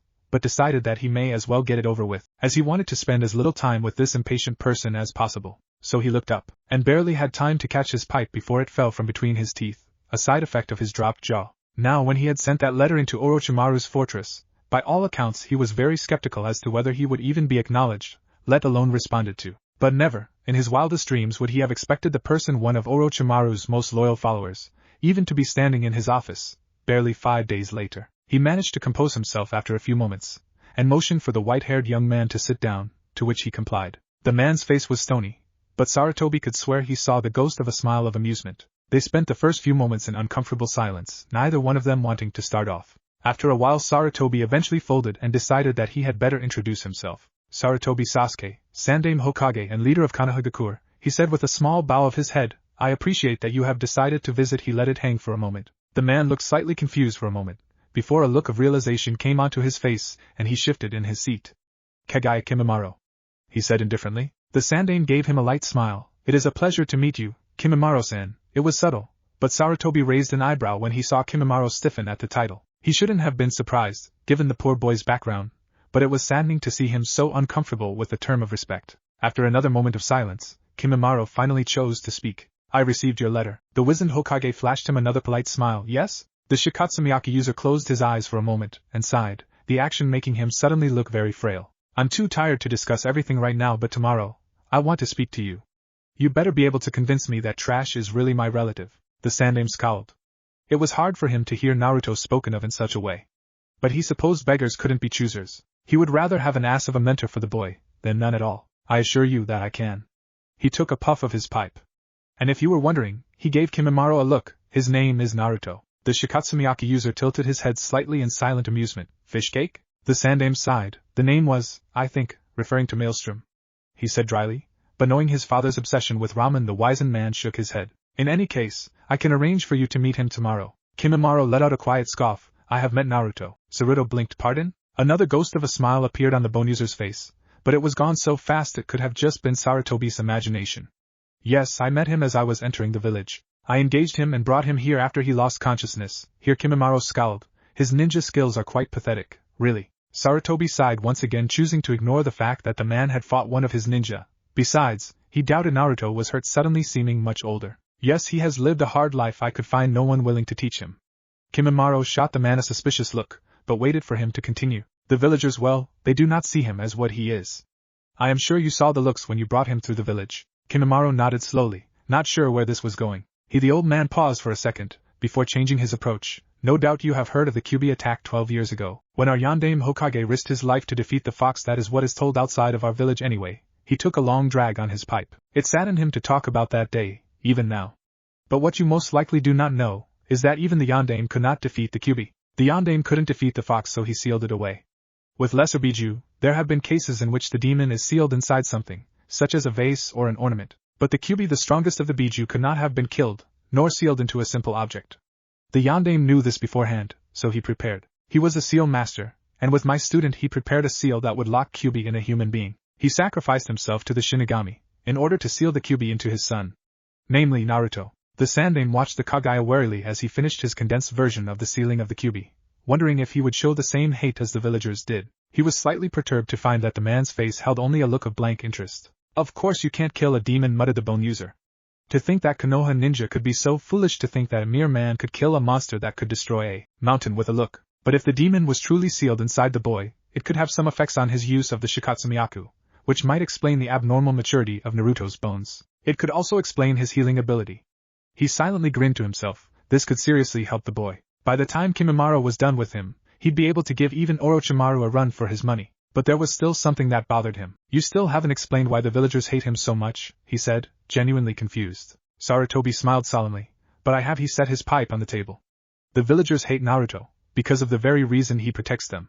He has the Kyuubi sealed in him. That confused Kimimaro even more. I don't understand. The Sandaime sighed. On that day, many family members were lost, and even more were badly injured. Many of the people in Konoha hold insatiable hate towards the Kyuubi. They don't see Naruto as their protector, but rather as the reincarnation of the Kyuubi no Yoko. Kimimaro blanked for a moment, but nodded in understanding that would explain it. Though he questioned the villagers' reasoning, he understood their thoughts. Surely, he harbored great hate towards the Kyuubi, simply because it had tainted one of his siblings' thought, not necessarily in a bad way, and was probably the reason for his mother's death, but he was not delusional enough to hate someone because they held the burden of carrying it. Mother. He inhaled deeply. He didn't even know how she died. Though, he doubted he wanted to know and kept his inquiries to himself. Pushing his thoughts away, he said, I think I will take my leave, Hokage-san. The age-wizened Hokage nodded and dug around in his desk for a moment, before tossing the bone user a silver metal pendant with the symbol of the leaf embedded in its surface. Show that to anyone that questions you. It's a medal that most Umbu carry around. It signifies that you have my trust. The man gave him a strange look for a moment. Where will you stay? I have sufficient ryo. I will search for an inn where I can stay. Kimimaro responded. I can find an empty house for you. He shook his head. It isn't required. Sarutobi nodded slowly, respecting the boy's wishes. All right, he said, you may meet me tomorrow after you find some place to stay, and if you decide to teach him you'll have free reign. But remember this, I will be watching and I will not allow anything ill to befall Naruto. He finished dangerously. Kimimaro nodded his understanding and walked out the door, the lock clicking behind him. The Sandaime sighed to himself and massaged his temples. Naruto, I hope you are prepared. I have a feeling that this won't be easy on you. Kimimaro had decided that the village of the leaf was going to take some serious getting used to. It had been quite a while since he had experienced the flow of a village. In fact, he had never experienced the bustling flow and feel of a place quite like Konoha. Not that this was a huge surprise. Most of his young life had been spent in a cell, hidden away in fear by the very man responsible for his existence. The lively attitude of this damned city was already giving him a headache. The last thing he needed was more stress on his cranium. The sun had barely peeked over the horizon and already dozens of people were roaming the streets, preparing their shops for the day or shouting words of encouragement to the few ninja that were strolling along. Birds were chirping and the aroma of eggs and bacon wafted up to Kimimaro's nostrils as he leaped from the rooftops. The whole scene was rather revolting. He quickened his pace to avoid soaking in any more of the early morning's festivities. He was on his way to pick up the boy, Naruto, that was his name. Kimimaro was going to have to work on that if he was going to be spending time with the child for a while. Not that he had made any particular judgment as to his future plans at the moment. The trash was still trash for now. The boy had proved nothing. He neared the street he was told the Chunin, Irika, lived. Apparently that was the ninja that he had handed the boy off to yesterday. He located the apartment building with the right address and stopped in front of it. Kimimaro took a deep breath and rubbed his temples. He really did have a headache. He doubted the boy would be happy to see him, and most likely the ensuing confrontation would aggravate his migraine even more. With a resolute sigh he shook his head and went for the door. Naruto awoke to the smell of coffee. He hated coffee. It was a bitter, nasty concoction that was better left to the old geezers that were always sipping on it to keep their wrinkle-beaten brows open. Even for them, Naruto couldn't see why they would want such a disgusting drink. It probably just burned the rest of their age-worn taste buds off. He grumbled and rolled over. Why was he smelling coffee in his house anyway? With a start, Naruto opened his eyes for the first time. He was staring at the back of a couch. Not his couch. His couch had torn satin cushions, this one had new leather, and there were no springs sticking out. Realizing that he definitely was not at home, he sprung to his feet. Or at least tried to. A sudden burst of pain hit him in his rib cage and he toppled to the ground onto a thick carpet. Kami, he felt like he'd been stabbed by a katana. He looked down at himself to discover that he was not wearing his orange jumpsuit. It had been replaced by simple pajama pants. Shinobi wrap covered his ribs, and with a couple painful pokes and jabs at himself, Naruto decided they weren't too bad, just very tender. He sat up on the floor, still very perplexed at his situation. The last thing he remembered was that bastard from the forest. That was it. The shinobi that had the same markings that he had, he remembered now from the woods. He must have been knocked out, and that's when he was brought here. Naruto glanced around. Wherever he was, he was in a pretty bare room. He had been sleeping on a couch that was pretty much the only furniture in the place. There was a small television facing the couch that didn't look like it was used very much, and a small coffee table with a lamp sitting in the corner. There was a door on the far side of the room, and beside it Naruto spotted his orange jumpsuit. What the hell? He stumbled over and decided to slip his gear back on. He suited back up and discovered that nothing was missing from the pockets. It even smelled like someone had washed it. He found his shinobi bandana laying underneath and put that on as well, still not coming to grips with the sudden changes in his appearance. Speaking of which, he scowled as he recalled the similarities the man from the forest had with his own altered self. The white hair, the fiery red dots, maybe it was some rare disease that he had never heard of. That wouldn't be that shocking, he normally dozed off during those lessons at the academy. Thinking of the man made Naruto wonder what had become of the bastard anyway. He couldn't think of any way he could have gotten bandaged unless someone from the village had found him. Unless he was taken somewhere else. That particular fear struck Naruto hard. But a quick look out the window to the familiar streets of Konoha quickly struck down that thought. He let out a brief sigh of relief. But it didn't take long for him to wonder again just where the hell he was. He looked again to the door, and with sudden resolve decided that he was going to find out. He swung open the door, and found himself staring down a short hallway. The smell of coffee was stronger out here, and Naruto stepped quietly down to a door at the end of the hallway that he hoped was the exit. He couldn't hear much, but straining he made out hushed voices on the other side of the door. Not stopping to try to make out what the voices were saying, he swung open the door and stepped into the room. At first the change in lighting disoriented him, but through the spots he saw a familiar figure sitting in a far rocking chair, sipping a large mug of coffee. Iruka-sensei? Ah, Naruto. Iruka startled from his seat, spilling some of his steaming hot drink onto his leg. He didn't seem to notice. You're awake already? Something was wrong. Iruka was acting weird. Yeah, Naruto attempted to shield his eyes from the bright overhead lights. What the hell is going on here anyway? He trailed off as his eyes adjusted, and he saw just who was sitting in the adjoining sofa. Cold gray eyes, as hard as steel, met his gaze. A shiver ran down his spine, just like the time in the forest barely a day ago. Shit! Naruto came to his senses and without thinking hurled a kunai at the opposing ninja. The man simply leaned his head to the side as the knife whizzed by his ear, impaling itself in the wall behind the sofa. Forgetting his injuries for the moment, Naruto yanked out another kunai and prepared to launch across the room. Naruto no dash! Iruka's cry fell upon deaf ears and Naruto charged. All that was on his mind was the night before. That wicked grin that had looked down upon him as he had laid upon the forest floor was fresh in his conscience. Naruto tightened his grip on the kunai, had pushed forward with all of his might, aiming the point between the other shinobi's eyes, before he was suddenly jolted. His whole arm went numb as all of his momentum suddenly came to a stop. The man had a crushing grip on his wrist that forced Naruto to a knee. The kunai was stopped just as it had penetrated the skin, and a slow stream of blood dropped down the man's forehead. Wadash? Naruto's breath hitched in his throat. Let go of me! Naruto pulled back as hard as he could, dropping the bloody kunai to the floor.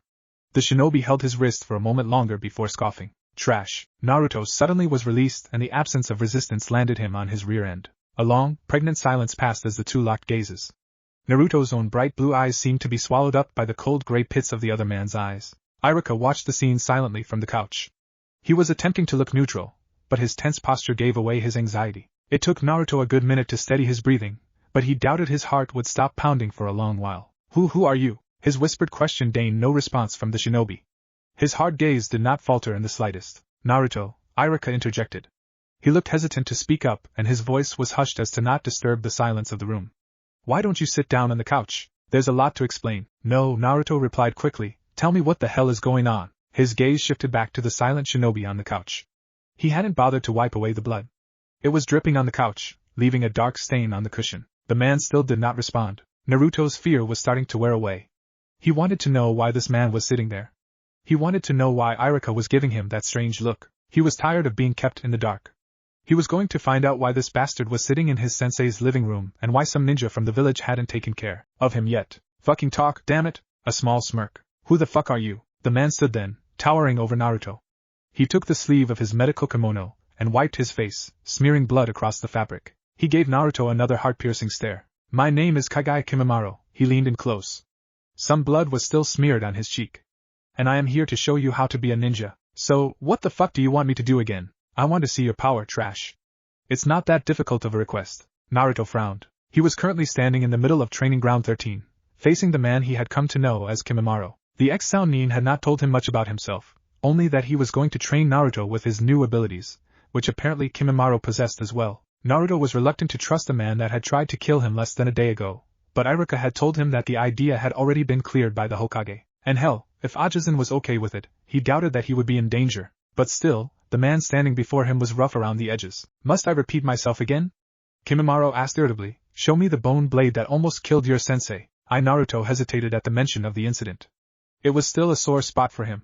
He hadn't known what to think about himself after he had sprouted a bone from his arm. He had no idea whether it was the Kyuubi's doing or some strange injury he had somehow inflicted on himself. Now just finding out he had an ability that no one else in Konoha possessed, it was a little hard to comprehend. I'm not sure how to do it, he admitted, scratching the back of his head embarrassedly. This elicited a sigh from Kimimaro, which led to a small coughing fit. When he had recovered, he wiped his mouth and said, the Shikatsumiyaku is activated by emotion. Remember what exactly you were feeling during the first activation. You should be able to replicate the experience. Naruto frowned uncertainly.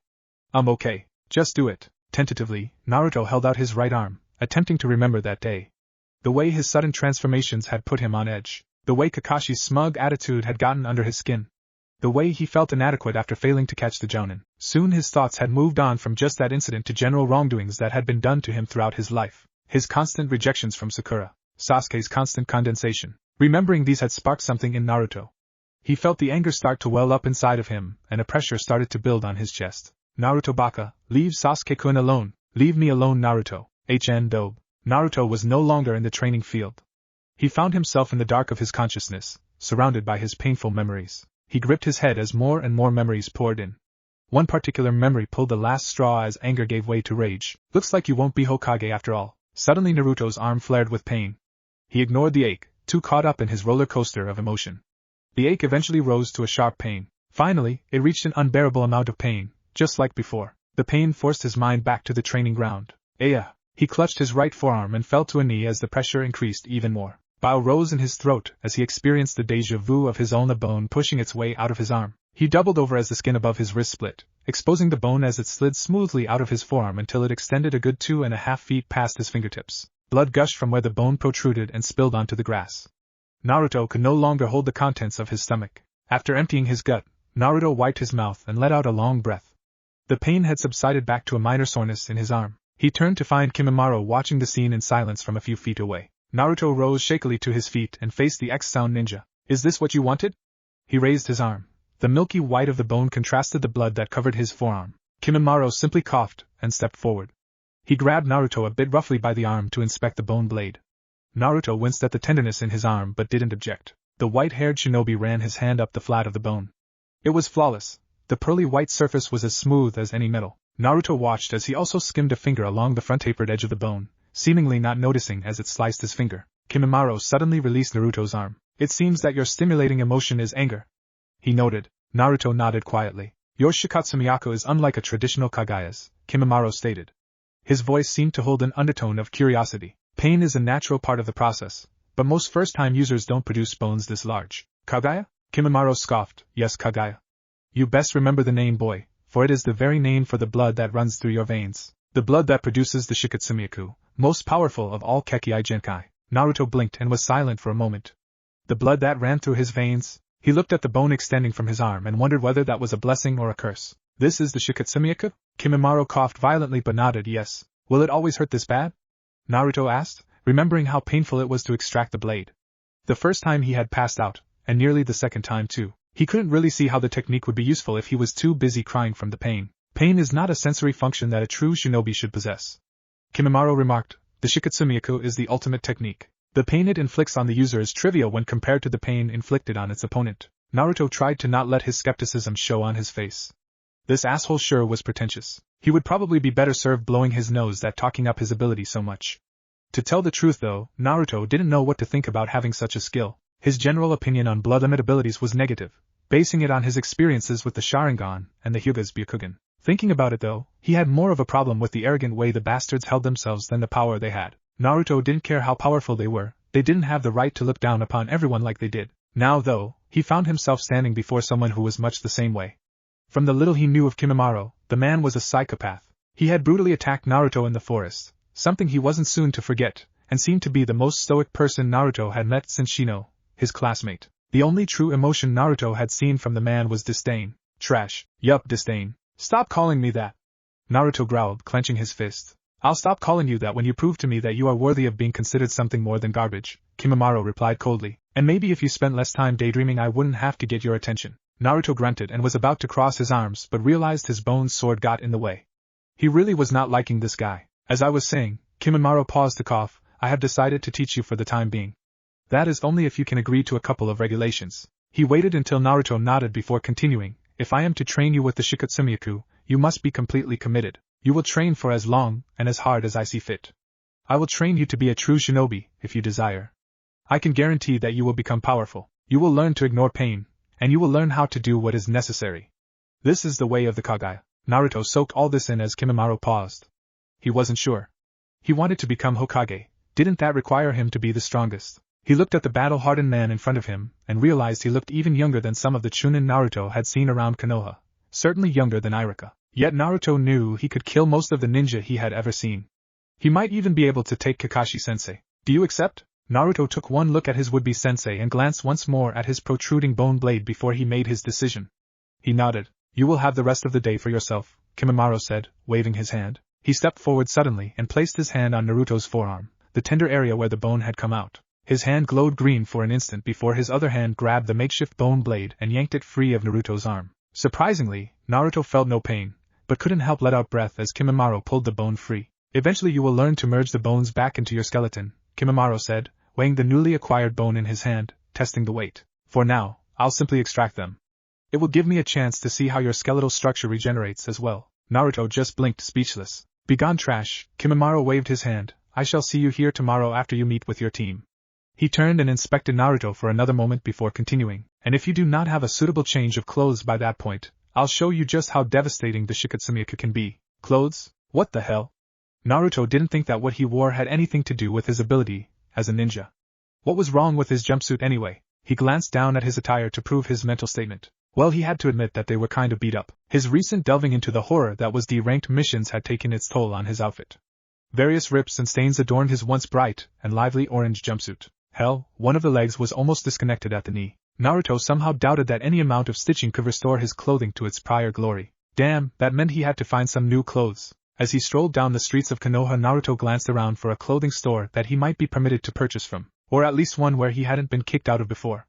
However, he frowned when he realized that most of the stores were already closing down. With a start, he found that the sun was already retreating down the horizon. The day really had gotten away from him. Naruto came to a stop at the last store in sight that was open. It was a rather dingy-looking place. The outside was in dire need of being repainted and shingles were coming off of the roof. But the inside looked clean and inviting, and a gentle-looking lady with graying blonde hair was sitting behind the counter. Naruto hesitantly walked through the door, and his ears were met with a pleasant dinging sound, which brought the attention of the old lady. Oh!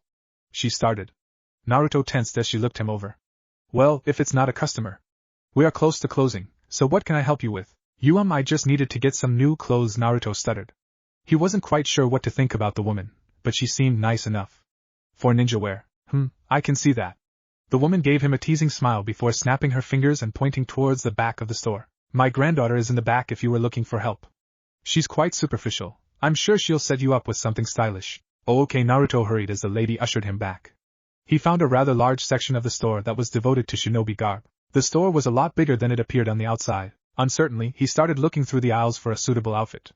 He grunted in frustration as he realized he had no idea where to start. He had never been shopping before, and the way he had been so easily invited in had unnerved him a bit. He wasn't used to hospitality. Naruto was looking through a couple of ninja pants when a familiar voice startled him. Naruto? He jumped and spun around quickly. His blue eyes met green and a mop of blonde hair flooded his vision. Ino-chan? The girl was right in his face, giving him a curious glance. Naruto took an uncomfortable step back. What are you doing here? Ino gave him a blank look. I was helping my bachan close up her store. She looked him up and down. Why are you here? Well, Naruto scratched the back of his head nervously. I kinda needed to get some new clothes, you know? Mine are pretty trashed. Ino scoffed at him. That's probably the biggest understatement I've heard in a while, Naruto. I wouldn't even call those rags clothes. Naruto flinched a bit at that. He wasn't sure why. For some reason, recently he had become more sensitive to his classmates' scrutiny. He wouldn't say that their words hurt him, but he was so tired of being treated like an outcast. His recent interactions with Sakura could probably be to blame for that. They're the best I could find, he replied quietly, looking away. Oh, Ino hesitated for a moment and Naruto spotted some emotion flash in her eyes before it suddenly vanished. Don't worry about it. I'll find you something cool, guaranteed. Who better to give you advice on style than me, right? She flashed him a bright smile. Naruto blinked. Where had that come from? Ino had never been as mean to him in the academy as his other classmates, but he wouldn't go as far to say that she was nice to him. He wasn't sure what to do with her smiling at him like that. He eventually smiled back hesitantly. Yeah, you're probably the best person to ask. I know. Now come on. Ino pulled him around a corner to an aisle that he hadn't yet explored. This is where I put all the best stuff. Now, what color? Black for sure, you're a ninja after all, but we can throw in some nice complementing colors too. I suppose you'll want orange. Naruto stood by awkwardly as Ino sorted through a myriad of clothes that she thought would best suit him. She looked for a good 20 minutes, occasionally holding a piece of material up to see how it looked next to Naruto, before she finally decided on an outfit. She quickly ushered him into a dressing room and demanded he put the stuff on. Naruto still wasn't quite sure what to think, but he obeyed. Stumbling into the dressing room, he found himself face to face with a mirror. He gave himself one long look in the mirror, then he sighed and began to put the clothes on. Yamanaka Ino stood outside the door of the dressing room, biting her nail. The last person she ever expected to see in her grandmother's shop was Naruto. Truth be told, she hadn't been all that thrilled to see him either. Naruto had always been a bit of an annoyance to Ino. Sure, she didn't have to deal with the constant attentions he gave Sakura, but she got a healthy dose of his fawning as well. She had admittedly been a bit meaner than she maybe should have been in the past, but it was so hard not to get frustrated with someone like Naruto. Ino had never seen Naruto sad. He was always smiling. Perhaps that was the part that she found so annoying.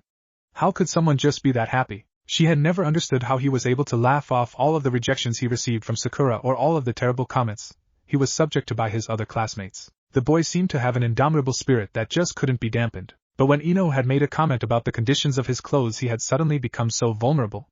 Ino hesitated to use such a word with Naruto. Naruto, the self-proclaimed ultimate prankster. Naruto, who never failed to make even the most terrible of situations worth a laugh. In fact, thinking back on it, that was what Naruto had always been. Someone that made people feel better about themselves. A person that anyone could make fun of to hide their own insecurities. Ino glanced at the door. She wasn't sure what had spurred her sudden thoughts about Naruto, but it had to be the fact that it was the first time she had spotted genuine sadness behind his blue veils. She had decided that she would be as nice to him as she could handle. She would try. Just because he had always been so nice to her. She was brought out of her thoughts as she heard the lock on the door click. Naruto came slowly out of the dressing room, as if he hadn't grown accustomed to moving in his new clothes. Wow. Ino's surprise made itself vocal as she took in Naruto's new appearance. It was just so different. She had fitted Naruto with a pair of black shinobi pants that billowed out around his knees before tightening above his ankles with an elastic band. An orange sash was tied around his waist, the loose ends hanging down to about his mid-thigh. His feet were covered in long black socks and slipped into a fresh pair of black ninja sandals. He was wearing a black shirt that had one sleeve that extended down his left arm, leaving his kunai-throwing arm free of resistance. Over that was a black shinobi vest with utility pockets all around for practicability. Covering his hands were standard, fingerless ninja gloves with a protective metal backing. Does it look bad or something? Naruto asked, shifting under her gaze. Oh, Ino shook her head. No, it looks good. I just can't believe I'm seeing you and not everything is orange. She studied him a bit more before nodding. Yup, I think that'll work, don't you? Then she noticed something. Hey, what's with the bandana, Naruto? That has to go. No, I think. Naruto's complaints were cut off as Ino ripped the bandana off of his head, freeing his mop of hair. Huh! Ino blinked as she noticed that Naruto's usually sunshine blonde hair was a lot lighter. In fact, his spiky locks were lighter than her own. It was almost white. Naruto, did you dye your hair or something? She asked, puzzled. Naruto sputtered for a moment, confusing Ino further, before he replied, yeah, I did. What do you think? Ino got the feeling that he was keeping something to himself but decided to leave it alone. It looks kinda cool, she observed. You really shouldn't keep it hidden away. I'll get you a hyatate, hold on. Ino quickly retrieved a hyatate with extended tie strings. She had Naruto put it on and nodded approvingly at how it hung down his neck and held up his wild hair. There, I think that's it. She exclaimed, giving Naruto a smile. Heh, thanks Ino-chan. Naruto gave her one of his own signature grins and laughed a little bit. Ino's own smile widened a bit at how cheerful he suddenly seemed. The two stood there in silence for a couple of moments before an aged voice called back from the front of the store. Ino! It's time to close up. Did you find what that boy was looking for? It's already late. Sorry Ino-chan, here's some money. See you later. Before Ino could respond, Naruto shoved a wad of cash in her hand and dashed out of the store, giving her a wave as he left. He left Ino standing there stupidly, her mouth still open to say her own goodbye. Bye Naruto. She trailed off, he was already gone. She glanced down at the roll of Ryo he had left her. Damn, just how much money did he give me? What the fuck does that mean? Kimimaro groaned as Naruto shouted his complaints once again. It was the next day and Kimimaro was planning to start teaching the boy, but it seemed like a lost cause. And damn, the trash sure was loud. He honestly couldn't understand how someone related to himself could turn out to be so damn annoying. It was currently around 6 in the afternoon, and Kimimaro had been trying to show and explain to Naruto the basics of the Shikatsumiku for the last 3 hours. The boy just wasn't getting it though, no matter how simple Kimimaro tried to make it. Not that this was completely inconceivable. The Kaguya blood limit was a complicated technique. Even Kimimaro did not know everything about it. At least he wasn't forced to look at that horrendous orange jumpsuit any longer. Still, the trash's incompetence was infuriating. Bastard, are you even listening? Shut up. Kimimaro ground out. We'll move on. Your tiny brain obviously cannot comprehend the complications of the Shikatsumiku. Hey, Kimimaro ignored him and continued, what do you know about chakra control? Naruto stopped his complaining and blinked. Well, I know I have to use chakra for jutsu, right? So I have to control it to do a jutsu. His face scrunched up as he thought. But I don't know what that has to do with anything. Fool, Kimimaro scoffed. Chakra control is much more than just channeling energy for jutsu. You can't just pump energy into a jutsu without control, or you'll waste all of your energy. Huh, Naruto scratched his head. I remember Irika-sensei saying something like that. He always said that I wasn't good at the whole control thing though. Obviously, if you can't give me a half-decent explanation on chakra you probably won't be to control it at all. Kimimaro sighed and shook his head. Trash. The fundamentals of the Shikatsumiku is based upon the complete control of one's chakra. It's necessary for the manipulation of your skeleton and the formation of your bone blades. If you can't control your chakra, then that is why you can't control the activation of your Shikatsumiku. It took a moment for Naruto to take all of this in. After a while he replied, so if I can find a way to control my chakra, then I can take out that bone thing. Shikatsumiku. Naruto waved his hand dismissively. Fine. So I'll be able to draw out my Shikatsumiku at any time though, right? Kimimaro coughed into his hand and cleared his throat. Yes. The X sound Nin noticed Naruto looked down at his hand. He clenched it into a fist and stared for a while longer before he said anything. Do I really want this Shikatsumiku thing? Isn't it like cheating? To use something like this to get stronger? Kimimaro was in Naruto's face before the boy could react. He focused his steely gaze on the genin with anger. Cheating? There is no cheating in the shinobi world, boy. Realize that anything you can do to become stronger is what will keep you alive when the people around you are dropping dead. What you possess is not simply an ordinary Kekkei Genkai. Kimimaro backed away before he continued, but kept Naruto froze with his stare. What you possess is a blessing or a curse. The Shikatsumiku is not like other blood limits in that not every user that has it will be able to simply control it. If you are strong enough to conquer it, you will see, it is not a simple skill to learn. If you are weak like so many other trash ninja, well, you'll end up killing yourself or someone else. Kimimaro finished and watched Naruto contemplate what he had said in silence. The boy was scowling, and he could tell that Naruto was struggling with the decision. Kimimaro didn't understand the difficulty. It was either become stronger or not, but he decided to remain silent. Just when Kimimaro thought he'd never speak, Naruto stood. Fine, I'll do whatever it takes to become stronger. I can't become Hokage otherwise. I have to be the strongest to be able to protect everybody. His eyes met Kimimaro's and the X-Sound Nin couldn't help but notice the cold resolve in those blue orbs. So how do I learn to control my chakra? Kimimaro grinned slightly. I believe there is an exercise that you might rather enjoy. Naruto swallowed. What's it called? Tree walking. By tree walking, Kimimaro must have meant hell. Naruto cursed as his legs gave out, and he collapsed in front of a particularly large oak tree. Said tree had several imprinted footmarks in it. Naruto had trouble repressing his chakra enough to keep from puncturing the tree's surface. Hell, he had completely destroyed the first tree he tried to climb. As he lay there, trying to work the fire out of his exhausted legs, he looked up at the oak. He'd only been able to get halfway up the tree before falling so far, and he had been at it for hours. Kimimaro had left long ago, leaving Naruto to his practice. The sadistic bastard. Naruto could hardly move, he was so drained. His legs were jelly underneath him, and his arms felt like they weighed 1,000 pounds. Idly, he wondered if unlocking his Kekkei Genkai had made him heavier. His drowsy mind marked it off as a discussion for another time. The grass had suddenly gotten so soft underneath his head. If you are weak like so many other trash ninja, well, you'll end up killing yourself or someone else. Kimimaro's cold words from earlier washed through Naruto's conscience with about as much subtlety as a tidal wave. Soon he was sitting up, looking miserably at the large oak. He couldn't quit now. He groaned and forced himself to stumble to his feet. Kimimaro, the bastard, might not be Naruto's most favorite person in the world, but he was right. If Naruto didn't get stronger, he would never be able to control the damn Shikatsumiku. He could even hurt someone he cared about. A Hokage's sole duty was to protect the people of his village, so Naruto couldn't have that be happening. He snatched a kunai out of his pocket to mark his spot on the tree and took a deep breath. He formed the ram sign with his hands and reached for his chakra, directing the life energy down to his feet. With a grunt, he charged the tree. He would show the asshole just who he was calling trash. Kimimaro jumped as a kunai implanted itself in the dirt next to him. Naruto grinned widely, patting himself on the back for his marksmanship. Hey asshole! He called down from his perch.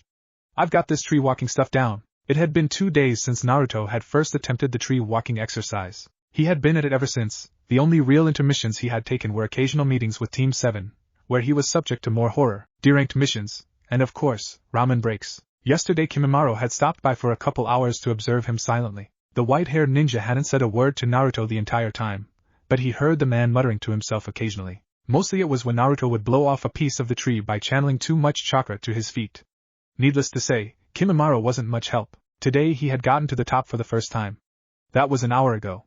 Now this was his third time up the tree and he had barely jogged. That was mighty impressive, he thought. Naruto was brought out of his musings as the kunai was by his face, leaving a shallow cut in his cheek. He jumped in surprise and looked back down to the base of the tree to see Kimimaro fuming. He realized that it had been his own kunai that the X-sound shinobi had tossed at him. It would not be wise for you to try something like that again, Kimimaro shouted up at him. Naruto grinned and leaped from his perch, descending branch to branch down from the tree. He landed and dusted himself off in front of his instructor. You need to loosen up, he said dryly. Kimimaro responded with a grunt before coughing into his hand. Naruto shook his head. Kimimaro really did not have a sense of humor. Then again, Naruto had surprised himself by even joking with the man. He had, after all, beaten the shit out of him in the forest. Despite that though, the man was teaching Naruto. One-on-one instruction was not something Naruto had ever gotten before. Hell, just the tree-walking exercise was more useful than anything he had ever been taught by someone else before, and he was excited to learn more. So what do I do now? Naruto asked, rocking back and forth on his heels and trying not to seem too anxious. Kimimaro coughed. Your tree walking is mediocre, he stated. You can work on that later though. Your chakra control is still awful, but you should at least be able to draw out a Kakatsu Heijin. The shinobi sighed. It's the name for pulling a bone out of your arm with Shikatsumiyaku. Just try to draw out the Kakatsu, trash. Naruto ignored the annoying name for now. So just like before? He asked. Kimimaro shook his head. No, what do you think I taught you tree walking for? Now focus your chakra in your arm like you would if you are about to climb a tree, then push it outward. The quicker you do it, the less it will hurt. At that Naruto hesitated, remembering the pain last time he had drawn out the Shikatsumiyaku. He shook his head free of those thoughts as quickly as he could. It wouldn't do any good to think about it. He would just deal with the pain. It was necessary to get stronger. Okay, he let out a breath and focused. Here goes nothing. Naruto felt down into his chakra reserves, focusing on how the energy flowed through his body, collecting it, and then directing that which he could towards the ulna bone in his right arm. He wasn't quite sure how much chakra he should use, but he settled on the lesser side. He wouldn't want the bone to fire completely out of his arm like it did against Kakashi. Once he decided he had enough, he straightened out his arm so that he wouldn't stab himself. Alright, he thought, and released the chakra, letting it flow outward like Kimimaro had told him. Instantly his whole arm tensed up. He grit his teeth as fire raced through his forearm. The muscles clenched and unclenched against his will, convulsing as a large mass slowly pushed its way out from between the sinew and tendons. Naruto couldn't help but let out a breath as the bone broke the skin with a sickening squelch. Once it had breached the surface it slid out much faster, and within a moment it had reached a full 2.5 feet. Naruto stopped releasing the chakra and took a couple deep, heaving breaths. Damn, that hurt. It was a lot smoother than the last time though, and it might just be him, but the pain didn't cripple him this time. What do you think? Naruto gasped. Too slow, Kimimaro observed. If it takes you that long in a battle, some trash ninja will run you through before you realize it. The white-haired shinobi took a glance at Naruto's arm. The Kakatsu itself appears strong and sharp though. Naruto blinked at the last compliment. He was so surprised he completely forgot about the fact that Kimimaro had insulted him almost in the same sentence. Thanks. Naruto scratched his head. His reply was a cough. Deciding to move on, Naruto raised his Kakatsu Heijin. So how the hell do I get rid of this anyway? Do I keep pulling them out? Isn't that like, I dunno, bad for me? Kimimaro shook his head. The Shikatsumiyaku is self-regenerating. The bone user slapped his palm on his forehead when he saw the blank look on Naruto's face. It means that the bones in your body come back naturally. Realization struck Naruto's face. Oh, so no matter how many bones I pull out I can keep getting more? Cool. Well, no. But yes. Kimimaro sighed. Just don't worry about that for now. Fine. Naruto swung his Kakatsu around experimentally. This seems really light for being a bone and all. Kimimaro nodded. Yes, certain bones are lighter and sharper than others, designed for offense. He gestured at Naruto's arm. That is the ulna bone, the main structural bone in your forearm. It is the primary weapon that Shikatsumiyaku uses. Other bones, though, are much heavier and stronger. Interesting, Naruto drawled, not really paying attention. He was more focused on inspecting the edge of his ulna, when a sudden thought came to him. Hey, since I'm using something that looks like a sword, I need to learn kenjutsu, right? Yes. When do I do that? Kimimaro seemed to think about it for a minute. Then suddenly there was a wet sound as a 3-foot-long kakatsu slid out from his left elbow. He ripped the bone out with his right hand and twirled it a couple of times. Naruto swallowed. He sat with his head in his hands. The slight parting of his lips to release a deep sigh and rising and falling of his shoulders with every breath was the only movement made by Naruto as he awaited departure. His headache hadn't left him yet. For the most part he had been trying to ignore it.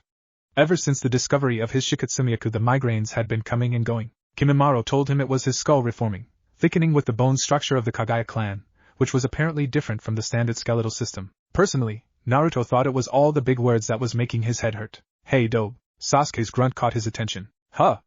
Naruto blinked, readjusting himself to reality after his musings. What is it? The raven-haired boy hesitated for a second before responding. What happened? During the genin test with Kakashi? Naruto scowled, his mood suddenly soured.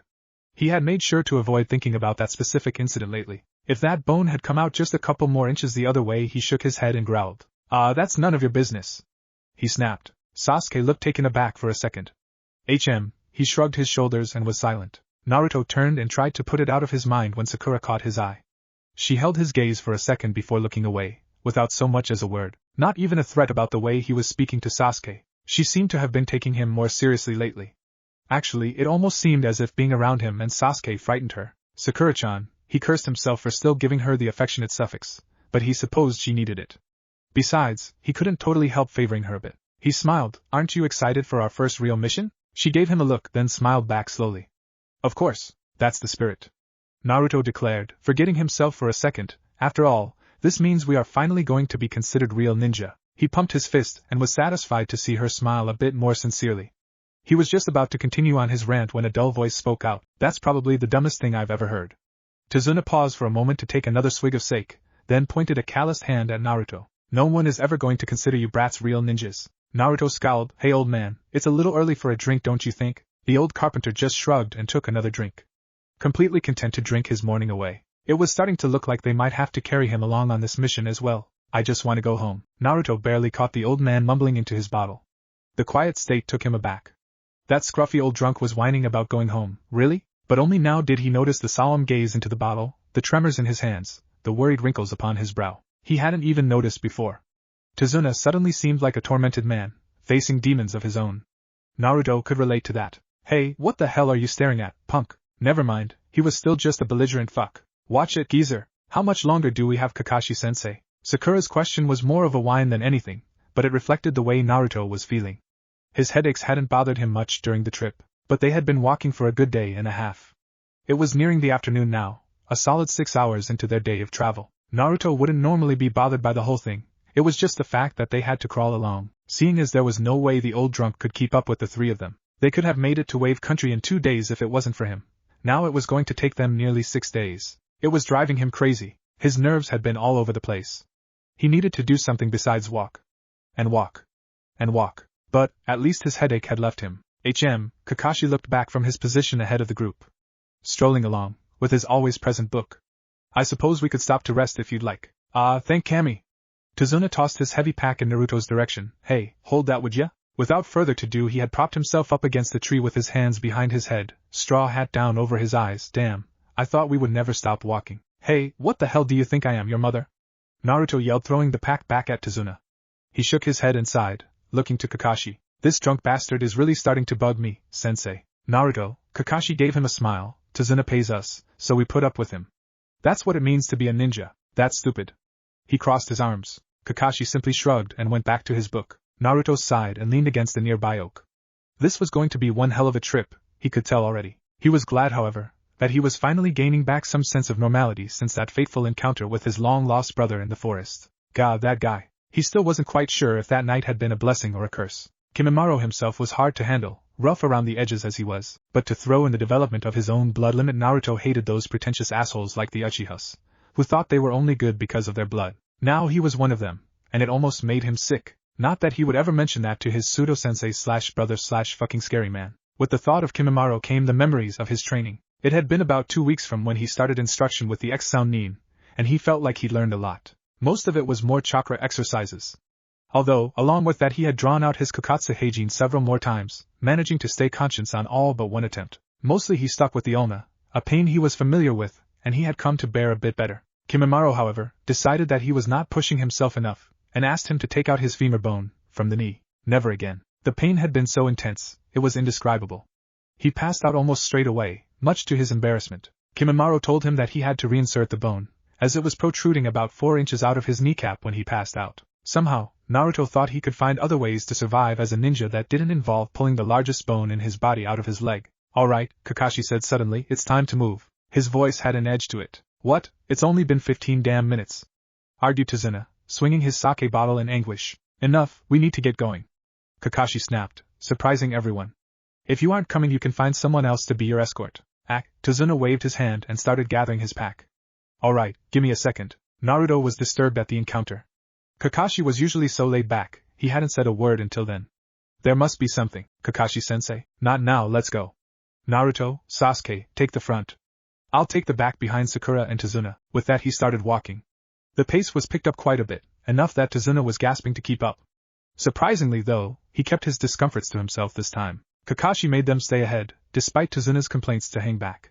Naruto strode up a bit to catch up to Sasuke, who was a solid 2 paces ahead of Sakura. What's up with him? Naruto asked under his breath to the Uchiha, with a nondescript nod to their sensei. Sasuke gave him the usual cool stare then gazed ahead. He's worried. With that they walked in silence for a moment, continuing down the dirt path for a ways, through the grove and over a stream. Naruto cursed as he narrowly avoided a puddle. Yeah, I just wonder what about. Wait, a puddle? The group's progress was stopped by a surprised shriek by Sakura. Naruto and Sasuke turned just in time to see Kakashi, enveloped by chains. A ninja stood on either side of him. They wore large metal gauntlets, and the crossed-out symbol of wave on their hyatate. Missing Nin, thought Naruto, but why? His thoughts were cut off by a sickening sound, and before he could react the ninja yanked on their chains. Kakashi was ripped apart. Naruto's heart stopped, and when felt like an eternity his feet were nailed to the ground and his blood was cold. It was the exact feeling he'd had in the woods the first time he had run into Kimimaro. That realization hit him like a truck. In a split second he remembered that moment, being helpless, paralyzed from his fear. Pathetic. Trash, just like he had been told. He grit his teeth. He refused to be that again. That scared little boy that ran into a sound ninja in the woods. He would not fall victim to his own fear again. With that quick promise he forced himself to move. At this point the 2 ninja were sprinting towards the rest of the group, and he was able to get a good look at them. They wore heavy black gauntlets with a bladed chain dragging between the 2 of them. They looked to be around Kakashi's age and stood just as tall. They wore hitaite with the symbol of wave, crossed out with a kunai. Naruto pushed past the frozen Sakura and sprinted forward.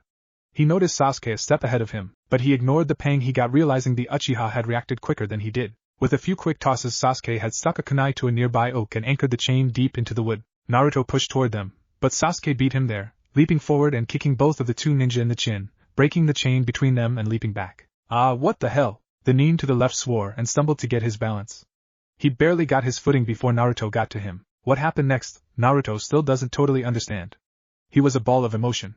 Fear, anger, anguish, everything was coursing through him. The only thing he wanted to do was hurt these men. No, he wanted to kill them. Like they had killed his sensei. With a yell he brought his fist forward, full sprint, torquing his body with emotion. He caught the ninja in the side of the jaw. There was a loud crack, the missing nin collapsed and was totally still. Naruto stood, stupefied over him. Why, you killed him? He looked over to the wide eyes of the other attacker. Then back to the still body before him. He felt like he was about to vomit. I'll fucking kill you. The ninja's gauntlet was a foot from Naruto's face when there was a puff of smoke and Kakashi appeared behind the ninja, catching him by the throat. With a quick pinch the ninja was out cold, and Kakashi turned to his pupil. Naruto, you are just full of surprises, aren't you? A large man stood quietly upon the branch of a large tree. In his eyes was cold, unrefined fury. A long hitaite sat crooked upon his head. It lay low upon his furrowed brow, and a deep gash dug through a worn symbol of wave. Bandages covered his arms and a large hunk of metal slung across his back. A gargantuan piece of death that was signature of the 7 swordsmen of the mist. Zabuza was truly a demon, as the stories told. A cold wind blew through the forest, rustling his headband. A ninja wearing a shinobi mask suddenly appeared next to him on the branch. The figure was dressed in a kimono, and long dark hair down his slender back. Haku. The greeting was as much as could be expected from the missing nin. The figure in the kimono stirred and pulled out a handful of saban. They will be here soon. Zabuza scoffed at that, and rested his hand upon the pommel of his sword. Put those toys away. This will be my fight. The mask stared at him for a moment. As you wish. Don't get smart with me, Haku.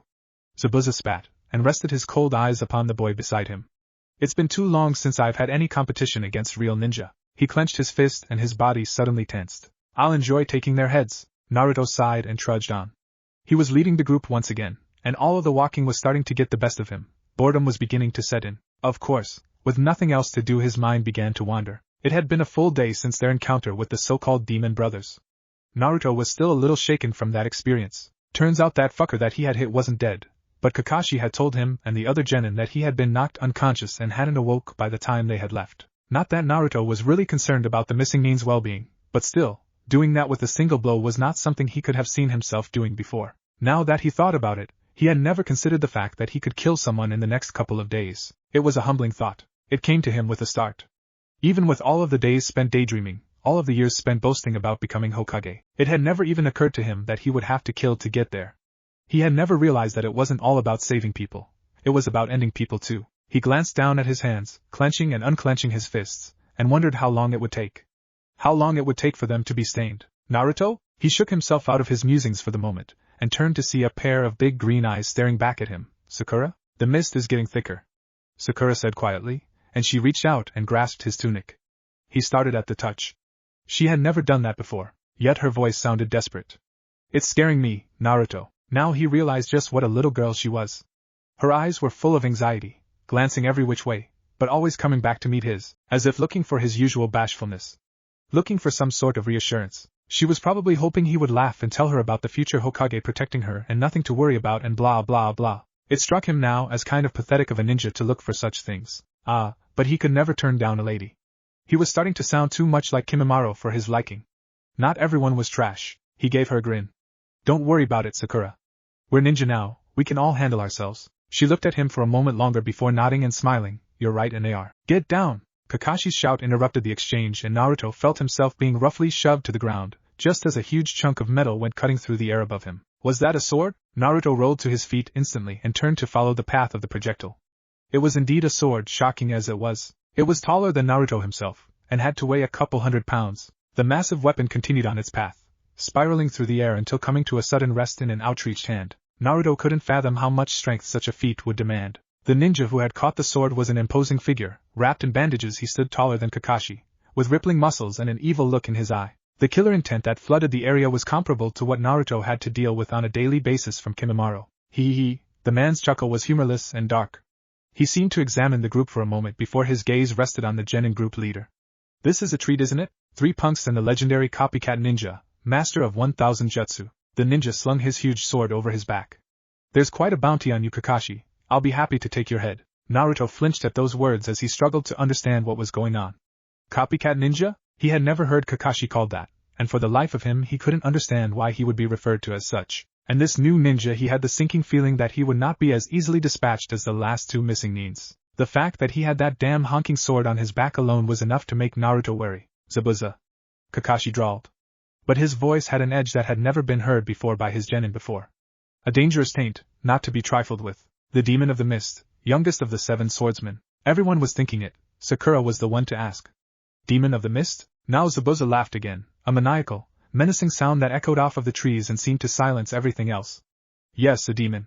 That is what they call me, isn't it? See kids, it isn't quite so simple to pass the genin test in Kirigakure. What do you mean? What I mean is, he paused here to cast his cruel gaze over the group again. The other academy students, I killed them.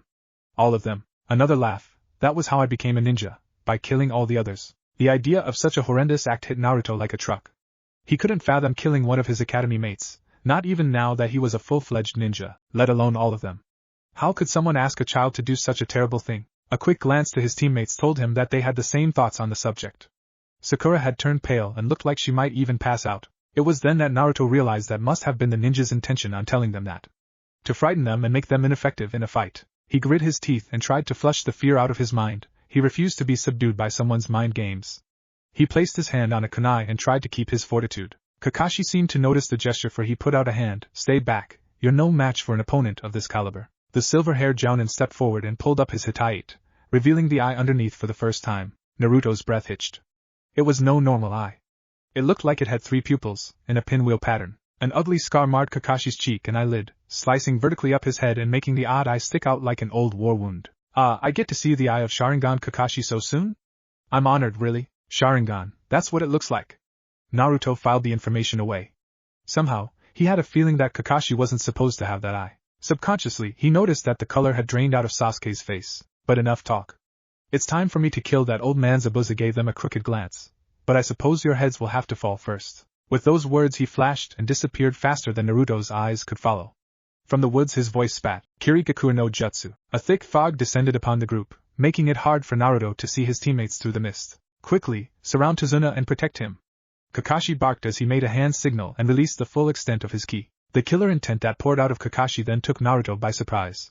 It could have even matched Kimimaro on his bad days. Once again, if not for that encounter in the woods, he most likely would have been paralyzed by his fear. Naruto dashed over to his comrades, noticing they had paled. Hey team, he grinned, I know you aren't afraid, are you? Sasuke looked at him aghast, then snarled, not deigning Naruto's accusation with a response. Don't worry, Kakashi called back, I won't let any of you die. I'll protect you all with my life. The Jounin's statement was resolute, and instilled a bit more confidence into Naruto. Is that a promise? Zabuza suddenly appeared between all four of them before anyone could react. As Naruto turned to look, his giant sword was already in motion, ready to bear down death on the lot of them. Just as Tazuna was to be cleaved in two, Kakashi appeared, blocking the strike with one kunai and burying another into the missing nin's chest. Kakashi-sensei! Sakura exclaimed. Her tone made it clear she was in awe. Naruto knew it wasn't over that easily. Behind you! With that the supposed Zabuza melted into a puddle and another appeared behind Kakashi, swinging an arc with Kubikiri and slicing Kakashi in two, only for him to dissolve into water as well. Don't move! A kunai appeared at Zabuza's neck as Kakashi came into view once again. Ha ha ha ha, Zabuza laughed. His cackling echoed out into the mist as he continued, how impressive, that you can copy my techniques in the mist as well. You had your clone do the talking just to distract me, didn't you? That was a clone? Naruto had not even seen Kakashi make the switch, nor make any hand signals. Could he really be on such a higher playing field that it was hard for Naruto to even watch him fight? In the back of his mind, Naruto also wondered if Kakashi's words had held any meaning, or if they were simply a distraction. He was beginning to realize just how little he knew of his sensei. Enough, it's over. Kakashi's voice brought Naruto back to the fight. Maybe you don't understand, you can't beat me with your cheap imitations. After those words Kakashi jerked the kunai, slitting Zabuza's throat. Kubikiri came swinging out of the mist just as the fake melted. Kakashi turned just in time to duck under the blow, but the swordsman kept his momentum going with his sword. He planted Kubikiri into the ground and twisted his body, punting Kakashi across the clearing with a solid kick. Kakashi came to a stop in the lake and before he could recover Zabuza was standing over him. You fool, Suiro no Jutsu! The swordsman placed a hand over Kakashi's head as water sprang from the lake, forming a sphere around the ninja and Zabuza's outreached arm. A water prison. This little technique is quite handy, don't you think? There's no escape for you now. He looked back across the water and started to make hand signs with his free hand. Now I just have to take care of those brats. Naruto met Kakashi's wide-eyed gaze from across the clearing as the Zabuza clones sprang out of the lake. Run! He called, you can't fight him, you're no match. He can't move while I'm trapped here, so take Tazuna and leave. No, they couldn't leave Kakashi. It wasn't in Naruto's programming to run either. He had shot down Kakashi's proposition in his own mind before the words had finished coming out of his mouth. He looked over to his comrades to see them frozen, unsure what to do. Sasuke had a determined look on his face, while Sakura and Tazuna looked like they had wet themselves. Expressions Naruto could have guessed they'd have. Naruto! Sakura's exclamation was his only warning as he averted his eyes back toward Kakashi and was met with a boot to the jaw. The blow sent him careening across the ground. He climbed back to his feet as quickly as he could, but he was seeing stars and the metal taste of blood was filling his mouth. Naruto was suddenly reconsidering his idea of staying and fighting. He was no match for Zabuza. The ninja was twice his size and moved almost faster than he could follow. Haha, Zabuza howled from the lake. That's right, run little wannabe ninja. Run away! You aren't meant for this job. You just put on a pretty forehead protector and pretend to be ninja. You make me sick. Run. Maybe they should run. What were they staying for? Kakashi was trapped. He was their only hope. This was a real ninja they were fighting, like he had said, not just someone who donned a Hittite because they liked how it looked. With that thought he realized he no longer had his on. His forehead was exposed to the world, and more importantly, the two crimson red dots upon it. Panicking he looked around the clearing, only to see the Zabuza clone walk a few steps and plant his foot on the Hittite and grind it into the dirt. You don't deserve this, the pseudo-swordsman spat. Trash. As Naruto stared as his lost forehead protector, the words of Zabuza reverberated in his head as those of Kimimaro. Wannabe ninja, want to be. That was all he was, wasn't it? A fucking child with a dream. Now a grown man was waving a hunk of metal at him and telling him to leave. Why wouldn't he listen? Pathetic. That's what Kimimaro would call him right now. Dobe. That's what Sasuke would say. I thought you wanted to be Hokage. Kakashi. His only prized possession was being ground into the dirt, and he was just standing there. I'll stop calling you trash when you prove to me that you are worthy to be called ninja. Kimimaro's words from training rang in his head suddenly. But what could he do? Zabuza was his better in every way. Him, Sasuke and Sakura would be defeated in minutes without the swordsman breaking a sweat. That much Naruto was sure of. Nobody believed in him, so why shouldn't he leave? What was he losing? A sensei that did nothing but provoke him and a stupid headband. Irika-sensei, can I borrow your Hittite? A smile. Don't be ridiculous. You can have this one for yourself, consider it a graduating present. Really? Of course, just don't forget. A serious face and a hand on the shoulder. This is a symbol of you becoming a ninja and growing up. This means you must protect everyone in the village, and everyone special to you at all times, understand? A symbol. There was someone after all, Irika-sensei. Without that Hittite he wasn't a ninja. He wasn't just letting himself down, but everyone in the village he had sworn to protect, his team, and most importantly, Irika. The one who believed in him. Arg. Naruto, no! The Zabuza clone laughed again. What an idiot, did you really think you could just attack me like that? Naruto rubbed his bruised chest and spat, staining the ground with blood. He had gotten what he wanted. Naruto! Sakura yelled, what are you thinking, all of that over a stupid forehead protector? You could have died. Naruto grinned and tied his Hittite where it belonged. He ignored Sakura, and looked to Sasuke, who gave him a nod, approving of his reckless actions. Sasuke. Naruto flashed the raven-haired genin a signature fox smile. I've got an idea, come here. The conversation he had with Sasuke was as brief as he could make it. He kept an eye on Zabuza the whole time, but the missing ninja seemed amused, content to let them try as they might to free their trapped sensei. The bastard was so arrogant. What are you doing? Run away, this fight was over the moment I was trapped. Our mission is to protect Tazuna, now go. Kakashi shouted from his prison, pleading. Naruto glanced back behind him. Old man? Tazuna seemed surprisingly somber and calm. I'm not going to stop you. I got you all into this mess, alright. The anticipation was building up. Naruto was getting excited.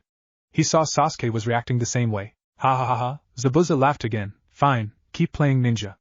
I'll enjoy the laugh while you're dead. With that the clone dashed forward, appearing beside Sasuke.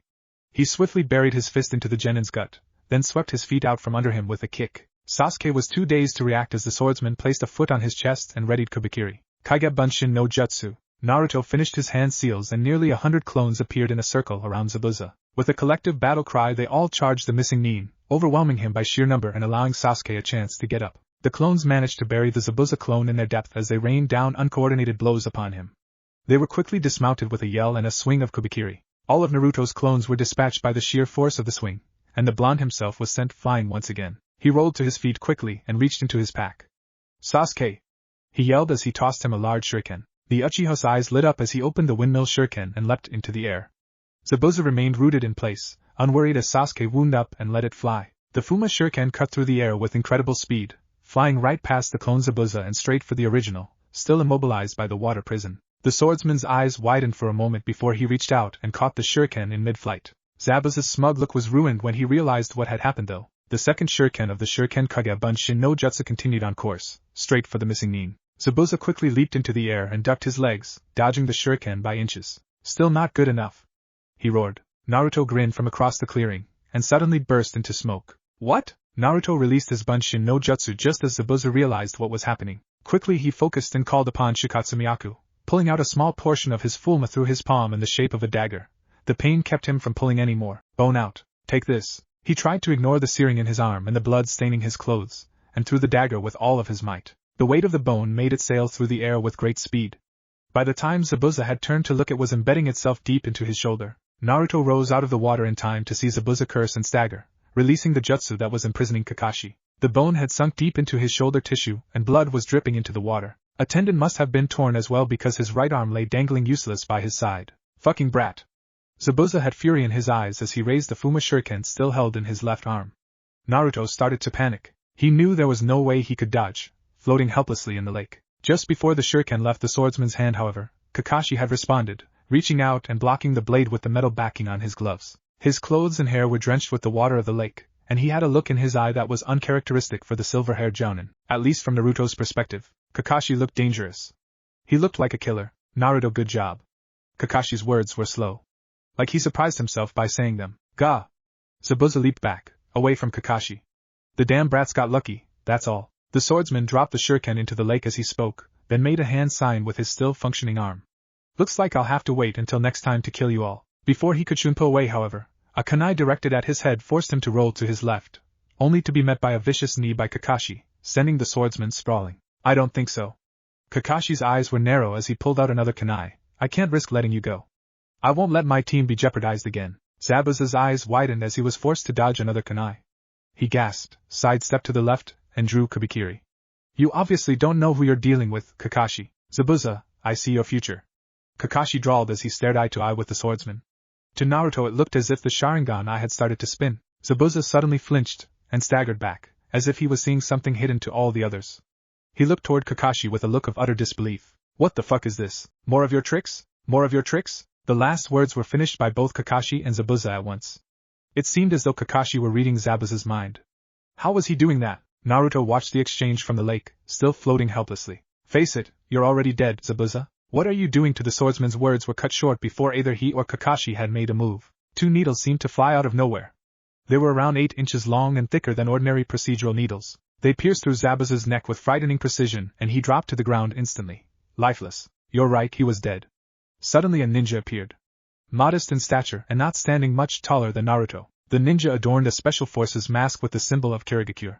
Long black hair hung over the frame of the mask and Naruto could not help but notice how beautiful it was. The mysterious ninja nodded to Kakashi before hauling Zabuza's corpse up onto his shoulder. Thank you for your assistance. And then they were gone. Kakashi lay in his cot restless. It was the middle of the night, yet he could not sleep to save his life. It had been 3 days since the encounter with Zabuza and he had been bedridden within the confines of Tazuna's cozy household. His exhaustion from the use of the Sharingan after such a long while had been satiated for the most part, but his constant thoughts were tormenting him tonight. First, he wasn't sure how to proceed with the current predicament. Him and his team of genin were on a dangerous mission where they had already encountered several high-class ninja. A mission that was supposed to be a simple, no complications type of escort. He sighed and scratched his head.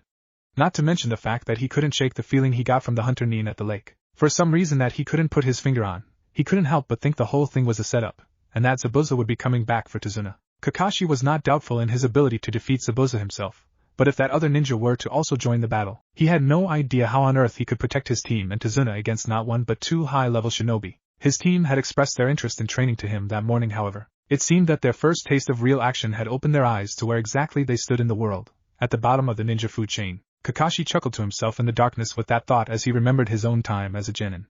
They had impressed him though, that much was for sure. Even to simply free Kakashi from the clutches of a ninja as strong as Zabuza was quite the accomplishment. Sure, Sakura didn't do much, but Sasuke and Naruto managed to impress. Well, for Sasuke that was expected, but Naruto, well, that was the most pressing issue on his mind at the moment. Ever since the genin exam, when the Shikatsumiyaku first showed itself, Kakashi had been a bit worried. Sure, he had his own blood limit, and the circumstances of himself acquiring the Sharingan placed him closer to Naruto's shoes than most, but still, from what Kakashi understood of the Kagayas, their abilities were not like any other blood limit. The appearance of Kimimaro suddenly, along with the incident at the training grounds, along with the fact that Naruto had been acting very strange lately, all had Kakashi on edge. Hell, he had nearly killed that ninja from the forest. With a single punch he had broken the man's neck and fractured his skull. Of course, Kakashi had thought it better to just tell them that the man had been unconscious. It wouldn't do for them to know that he had been forced to put the ninja down that night. The man would have never walked again. Considering the brain damage he most likely would have suffered, it was for the best. That much strength in the hands of Naruto worried Kakashi, especially if he was unaware as to how to use it properly. He had noticed that Naruto utilized the Shikatsumiyaku in their fight with Zabuza, but he doubted the other genin had noticed. In fact, he doubted they had any idea Naruto had his new abilities. With a disgruntled sigh he rolled over and decided to have a discussion with the boy in the morning. He was planning on giving them all a lesson in the art of tree walking anyway. Kakashi closed his eyes once more and attempted to go back to sleep. Tree walking? Sakura's blank look made it quite obvious she had no idea what the aforementioned task entailed. Sasuke grunted, but it didn't appear that he had any more of an idea than his female teammate. Yes. Kakashi grinned as he observed his group. Have all of you really never heard of this? I can do it. Naruto spoke up quietly. Usually he would be more up to brag about something he could do that the protege Uchiha had no clue about, but he had been feeling a bit somber since the battle with Zabuza. Kakashi looked surprised. Sasuke and Sakura looked flabbergasted. What, really, Naruto? Sakura's green emerald stared at him incredulously. Behind her, Sasuke also gave him an inquiring look, though he refrained from asking. Yeah, Naruto shrugged. Kimi, a friend of mine, taught it to me before. It wasn't really that difficult. Actually, it was a bitch, he thought, but he kept that to himself. He didn't want to draw too much attention to his situation and have his teammates start asking questions. He wasn't comfortable with it himself for that yet. Sakura continued to look curious, but if she were going to ask anything more she was cut off by Kakashi moving on to describe the basics of tree walking, its purpose and how it would further them as ninja. Naruto noticed however that Sasuke was still staring at him curiously out of the corner of his eye. It must have bothered him, being bested by the doe. Now Sasuke, Sakura, I'll give you two a quick lesson on tree walking out in the forest. After that, I want you, Naruto, to come with me to try something a little more advanced since you've already mastered this. Naruto continued looking at Sasuke, who seemed to clench at Kakashi's last words. Okay, sensei, he replied. Despite himself, he grinned openly. It gave him satisfaction, seeing that stressed look on Sasuke's brow. Felt good to finally be better at something. Soon he would best him in everything else, too. He realized his smile was turning into a menacing smirk suddenly. He jerked and tried to hide the expression before anyone noticed. Internally, he tried to collect himself. He had never felt that before. It jolted him to think that he was that pleased with himself over besting someone else, that he was that happy to see Sasuke upset. He shook it off. It must just be the exhaustion or the stress over the last couple of days. He repeated that to himself as he and the team gathered their things before setting off into the woods for training. After leaving Sakura and Sasuke to their training, Kakashi led Naruto off further into the woods. They walked for a solid 15 minutes. Kakashi was silent for the duration of the walk, keeping a brisk pace ahead of Naruto. Naruto himself wasn't really sure what to think. It wasn't like he had tons of time one-on-one with Kakashi. Hell, he hardly had one-on-one time with anyone. Kimimaro's training sessions for the 2 weeks before the departure to Wave was the extent of Naruto's experience, as far as personal instruction went. Kakashi came to a stop in a clearing much like the one in which they had fought Zabuza. It was a lakeside surrounded by thick oaks and tall spruce. The smell of flowers on the coast and fresh air off of the lake gave it a serene setting. Still without a word, Kakashi walked over to gaze over the water, before suddenly plopping down onto his rear end. Unsure, Naruto joined him, sitting down on the shore, watching some seagulls fight over scraps a few yards away. Sometimes, Kakashi spoke for the first time, still staring into the distance. It's nice to stop and just enjoy nature's silence. It's refreshing, I think. Naruto wasn't sure what to say as Kakashi turned his gaze on him, and so he stayed silent. His sensei gave him a long look, a stern look yet understanding. Kakashi relinquished his stare and leaned back on his hands. I know you must be having a hard time, adjusting. Believe it or not, I didn't get my Sharingan until I was around your age. It was a difficult change for me too. A pause at this point, a sad pause. But it's important to remember something. That is what we do as ninja, all that we endure serves a purpose. Naruto noticed that Kakashi's gaze was on him again. Never forget that. Purpose. Never lose it. Naruto soaked in the words for a while. He wasn't sure how long. Kakashi went silent again, and they just sat on the beach. It shocked him to an extent, the fact that his sensei was going through the trouble to tell him these things. Purpose, he wondered what Kakashi's was, speaking to him like this. Shit, he wondered what his own purpose was anymore. Hokage? As scared and humiliated and humbled as he had been in his short time as a ninja, he couldn't give up that dream. He still wanted to be the best. And he would obviously still let everyone know he was the best. That would be his purpose for now. That and Iruka-sensei. His team, Sakura and Sasuke. The old Hokage. Kakashi. They could be part of that too. Hell, maybe even Kimimaro, yeah, but maybe not. He smiled at that, and just took the time to enjoy the scenery. Alright. Kakashi jumped to his feet and grinned with his odd-eye smile that Naruto still hadn't figured out. Now we better get busy with this training. Naruto grinned. It's about time. Kakashi ignored him and pulled out his book. Always the book. Now follow me. With that he walked further out on the shore to the water's edge. Then he kept walking on, stepping across the water as if it was nothing, face still in his book, until he was 8 paces in. When he turned to see Naruto still out on shore he turned with a raised eyebrow. Naruto stared at him blankly. What? You didn't follow me. Kakashi pointed out blandly. Of course not. I can't walk on water like that, you crazy bastard. Naruto declared loudly, crossing his arms in a huff. Well, that's the point, isn't it? Naruto took a second. That's what you're teaching me? He had to admit, the idea of walking on water was pretty cool. Way cooler than being able to walk up a stupid tree. And it had to be easier, right? Yes, Kakashi nodded. Just like tree walking, focus chakra to your feet, and walk across the water. When you are able to walk all the way to me, we will move on. PSH, Naruto scoffed and made the ram seal. No problem. He channeled the chakra to his feet, trying to focus on not sending too much, like he tended to do with tree walking. Pushing the chakra outward he confidently took several steps out onto the water. Surprisingly, he managed to stay afloat, walking on the water as if it was solid ground. He managed about 2 strides before his footing gave out and sent him flailing into the cold lake. He splashed about in the water, much longer than he should have, before struggling back to shore. Gah! It's so hard to swim. Naruto shook his head, and huffed at his soaked clothes. Kakashi didn't seem to hear his complaints, but he could simply not care. Naruto shed his combat vest, leaving just his black t-shirt beneath. His hair was matted with water and in his eyes, but he ignored it, focusing on his chakra. Another couple steps later, and more splashing, Kakashi glanced up from his book. This is going to take you a while, isn't it? Naruto awoke to the sound of birds. He blinked and squinted into the sunlight. Groggily, he realized he had never made it back to Tazuna's last night. After hours of water walking, he had finally made it to Kakashi on the lake. Then of course the task was to be able to not only walk, but sprint across the lake and back. As Kakashi had so put it, it has to be second nature, otherwise it's a useless ability in the fight. It can't distract you to fight on the water. It made sense, he supposed, but it was still a bitch. Oh, you're awake? Ah. Naruto shot upright at the sound of a voice close by. He quickly looked around and jolted as he realized someone was sitting right next to him. A soft chuckle came from the person. A pretty, comforting sound that made Naruto just want to lay back down in the grass and close his eyes. I'm so sorry. I didn't mean to frighten you. Naruto laughed nervously. The girl looked to be around his age, and as he looked at her he tried not to stare at her beauty. She had smooth pale skin and a thin frame. She was wearing a green kimono and held a handful of plants as she smiled at him. And dark, beautiful hair. Hair that seemed to strike Naruto in some way, as if he recognized it. You shouldn't sleep in the forest, you could catch a cold. Such a soft voice, Naruto could hardly help himself from instantly feeling comfortable. It was a nice feeling, and so he blatantly disregarded the fact that this was a stranger in a forest, in a land that wasn't his own.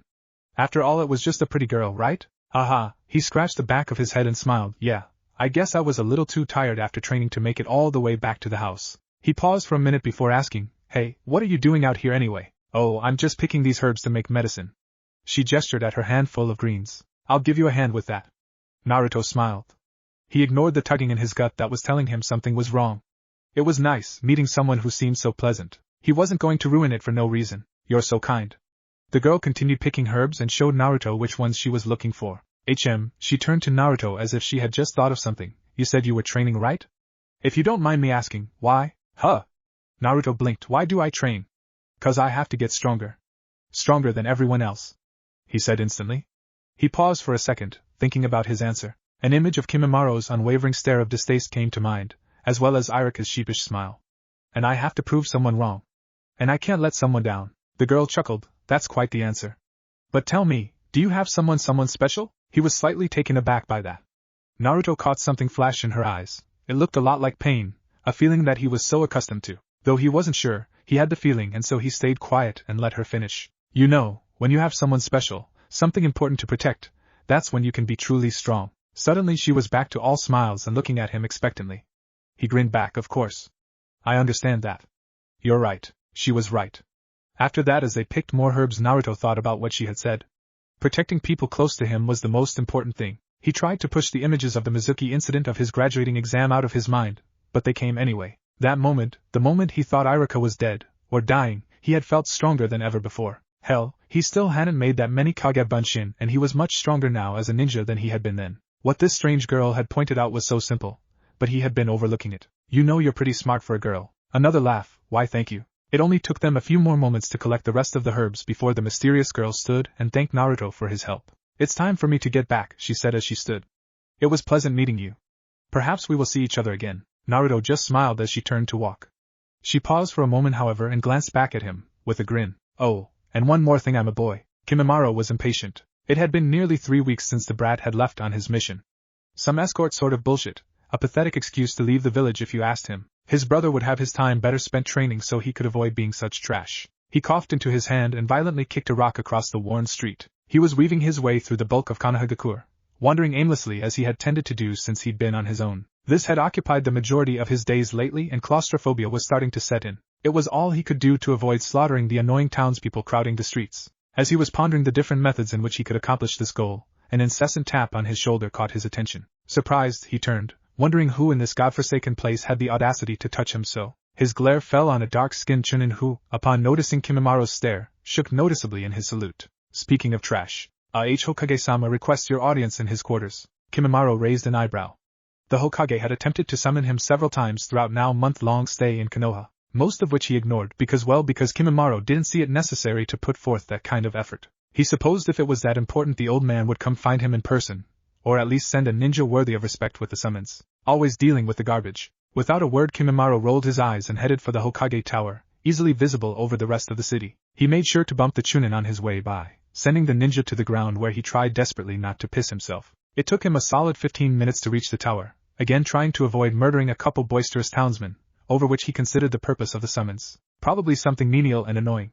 Nevertheless, he had to make an appearance at some point, and it wasn't as if his plans for the night had been any more exciting. He would just make an effort to keep the pleasantries at a minimum. He reached the tower and continued on to the Hokage's office, ignoring the office workers' cries for identification and such. He strode to the door and opened it, without knocking. Sarutobi was in his usual position, casually in his chair, looking older than death and puffing on that disgusting pipe of his. When he saw Kimimaro, he smiled pleasantly, too pleasantly, and gestured to a seat. Kimimaro ignored his motions and stood at the forefront of the room, noticing a gray-haired ninja leaning against the wall, arms crossed. Jiraiya.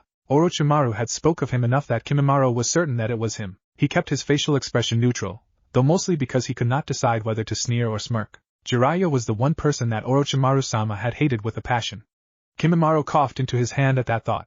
Passion was putting it lightly. The snake Sannin had the nasty habit of killing something if the unfortunate name of his teammate ever came up. There was no greater obstacle in the formation of Otogekyo than the troublesome task of evading Jiraiya's many spies. If anything, the hate had managed to rub off a bit, and Kimimaro had trouble not drawing a weapon. On the other hand, the man in front of him was far from trash. Kimimaro, this is Jiraiya. I'm sure you've heard of him. Sarutobi spoke up after a few moments of silence, observing him through the smoke from his pipe. Jiraiya remained silent, merely giving him a nod of recognition. His stare was deliberate, and Kimimaro felt his eyes studying his every move. He tried not to smirk at the attention. I'm sure you're wondering, as he turned his gaze back to the Hokage, Sarutobi continued on, why I brought you here. The answer is quite simple. The old man's eyes glistened with some emotion that Kimimaro couldn't place, and his smile seemed to widen. It didn't give him a good feeling. Jiraiya will be in town for a few weeks. When Naruto returns, he will be observing your training. He is a Sannin, he might even have a few pointers here and there. Now Kimimaro recognized the look. It was mirth. The old man was getting enjoyment out of prodding him. I'm afraid not. Another puff on the pipe. Now don't mistake me, this isn't a request. The Hokage's statement was just as jolly as the last, but a different undertone lay just beneath the surface. Now I think you're a fine young man, but some of the less convinced people in the village want some security. This is how I get them off my back. Kimimaro scowled in objection, but remained silent. He was not in favor of the idea, being watched all the time like some misbehaving pet. He grit his teeth to remain silent. Jiraiya was a colleague of the great Tsunade, you know, Sarutobi added contemplatively. He might even have an idea about your condition. A particularly violent outburst broke Kimimaro's silence on the matter, and he cursed his illness for making him appear weak. I suppose, he added, hoping he'd be allowed to end this unpleasant visit. The old Hokage nodded his approval and grinned all the wider. A look that Kimimaro was beginning to think was saved for the delivering of bad news. Nice, I'm sure you two will get along great. Now get out of my office. It had been nearly a week since Naruto's strange encounter with the strange boy. He was still having a hard time believing that, in the forest, he had managed in that time to nearly master the water walking exercise, though it was most certainly not second nature yet, as Kakashi had made perfectly clear. Perfectly clear being expressed as kunai being hurled at him until he lost concentration and broke through the water surface. The exercise was daunting, and because of it Naruto hadn't spoken much to his team since they had been split for training. When he did get the chance to have an actual conversation, he was met with less than willing subjects. Sakura was feeling the tolls of the extra training. She barely had the energy to keep her eyes open long enough to eat before passing out. Sasuke, on the other hand, regarded him with cold looks and pointed stares, no doubt upset that Kakashi had given the blonde a separate exercise. Naruto did his best to avoid getting pissed off, but not to much avail. Kakashi had to separate them on many occasions in the last few days. Usually the situation involved Naruto taking a few swings at his raven-haired teammate. Despite how angry he got though, he made sure not to ever actually hit Sasuke.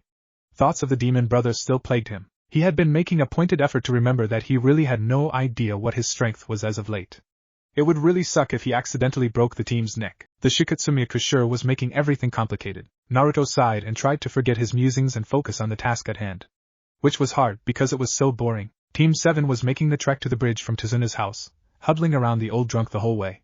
Kakashi seemed convinced that something would go wrong. He hadn't directly said so, but his shifty, alert eye and tense posture made it all too obvious. At least himself and Sasuke noticed. Sakura was too busy trying to keep Tazuna quiet. Ha!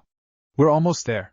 The old man chuckled and beamed out from under his straw hat. His disposition was a stark contrast to the bitter old drunkard they had become accustomed to. He hadn't shut up since they'd left. At least that was some good news, Naruto thought to himself. His tense relations with his team, the excited babbling of Tazuna, and Kakashi's silence had been grating on him. The trip to the bridge was miles. Sure enough, just as the old man said, the bridge drifted into sight almost immediately through the morning fog. It was a humid mist. The moisture seemed to sink to the bones. Naruto shook off the foreboding sense creeping into his shoulders. The bridge was over water after all, it was completely normal that there would be excess moisture in the air. Well, that assumption was shit-canned as soon as the team stepped onto the bridge. The fog seemed to be even thicker now, and it was difficult for Naruto to make out even his teammates standing next to him. They treaded slowly deeper onto the expanse of the bridge before Kakashi held out an arm suddenly, halting the group. Something is wrong, the Jounin said quietly to his genin. Naruto peered through the expanse ahead. He wasn't sure what he was looking for exactly, though he was hoping not to see a huge sword flying at him like last time, but what he found certainly was not expected. It was just a slightly darker splotch against the white-gray background at first, then a gust of wind blew over the bridge, disrupting the mist and giving a better view. Color came first. Red. Lots of red. An object lay in the center of it all, and Naruto suddenly felt ill as the features of the scene in front of him became fully visible. It was a decapitated head. Not only that, the mist had cleared enough to see what lay beyond, utter chaos. The bridge was totally covered, stained crimson, painted with blood, sprayed about in various streaks, like the work of a demented butcher. In the center of it all, a pile of corpses. Obviously they had been the poor souls that happened to be on shift when the destruction had started. Ah! Sakura gasped from his left. Naruto noticed her vomit from the corner of his eye, but his attention was still riveted on the scene in front of him. Tazuna was shouting something beside him, but the words were lost on him. All he could see was the bodies, the blood. The helpless people slaughtered for doing nothing wrong. It hit him so suddenly. The fact that these had been decent, hard-working people trying to support their families, trying to break their town from the grip of an oppressive drug lord. Gado. Naruto was suddenly furious. All of it was so unnecessary. Those people hadn't deserved to die. They hadn't done anything wrong. It was all because of some useless pig giving out orders, and some fucking traitor ninja with a sword that was too big. He would make them pay, he decided. He would make them pay in the same fashion they had decimated the bridge workers. He would tear them apart. Naruto! Kakashi snapped at him, knocking him out of his trance. His sensei had a kunai drawn, and was eyeing the bridge critically. The mist was thickening once again. Naruto felt something in his palm, and noticed he had been clenching his fists, drawing blood. It was dripping from his fingertips now, dropping onto the hard stone of the bridge with a light drip that sounded like a hammer banging in his head. There was a sudden boom of laughter from the mist, and then without notice, 6 Zabuza clones appeared around them. They each held kubikiri at the ready, prepared to chop them down at any moment. Then the actual Zabuza appeared from the mist a couple meters ahead of them, kicking away a removed leg in disdain as he did so. He swaggered into view with his hulking sword slung over his shoulder, the supposed hunter Nin from the last encounter following close behind. Long time no see, he chuckled. His eyes gazed over the team. I see you're still hanging with these brats. Then his eyes fell on Naruto, and his stare turned cold. He seemed to unconsciously rotate his shoulder, covered in bandages from where Naruto's Shikatsumiyaku had met its mark. I believe some payback is in order for that one. This time Naruto was unaffected by the killer intent pressing down on him. The blood that was already spilt on the bridge was too fresh, he could smell it, a constant reminder. He would make sure the bastard got what was coming to him. Zabuza noticed his unwavering gaze. At least you've got a bit of spunk, he commended. Look at your teammate over there. He's so scared he's shaking. Naruto kept his eyes on Zabuza's but heard Sasuke scoff from behind him. Yeah, the raven-haired genin started, I'm excited. With a nod from Kakashi, Sasuke leapt into action. He dashed about with speed that Naruto had never seen from him before. In no time at all he had cleanly dispatched the clones surrounding them, leaving nothing but pools of water about the bridge. Sasuke appeared back next to his blonde teammate, and Naruto shot him a look of approval. Bahaha, how impressive. Zabuza looked to his companion, the hunter Nin. Looks like you might have a hard time of it, Haku. Perhaps. Haku's voice was unexpectedly soft. It reminded Naruto of something, but he couldn't quite put a finger on it before Kakashi reached up and raised his headband, revealing the Sharingan. The newly revealed crimson eye swirled, seeming to envelope everything. The mist seemed to freeze everything in place, and for a moment, Naruto swore time itself stood still. Zabuza, the massive, muscle-covered swordsman wielding his massive human cleaver. His companion, the silent assassin, hiding his face behind the emotionless mask that adorned his thin frame, pulling 3 thin Saban needles out from behind his back. Then there was Team 7.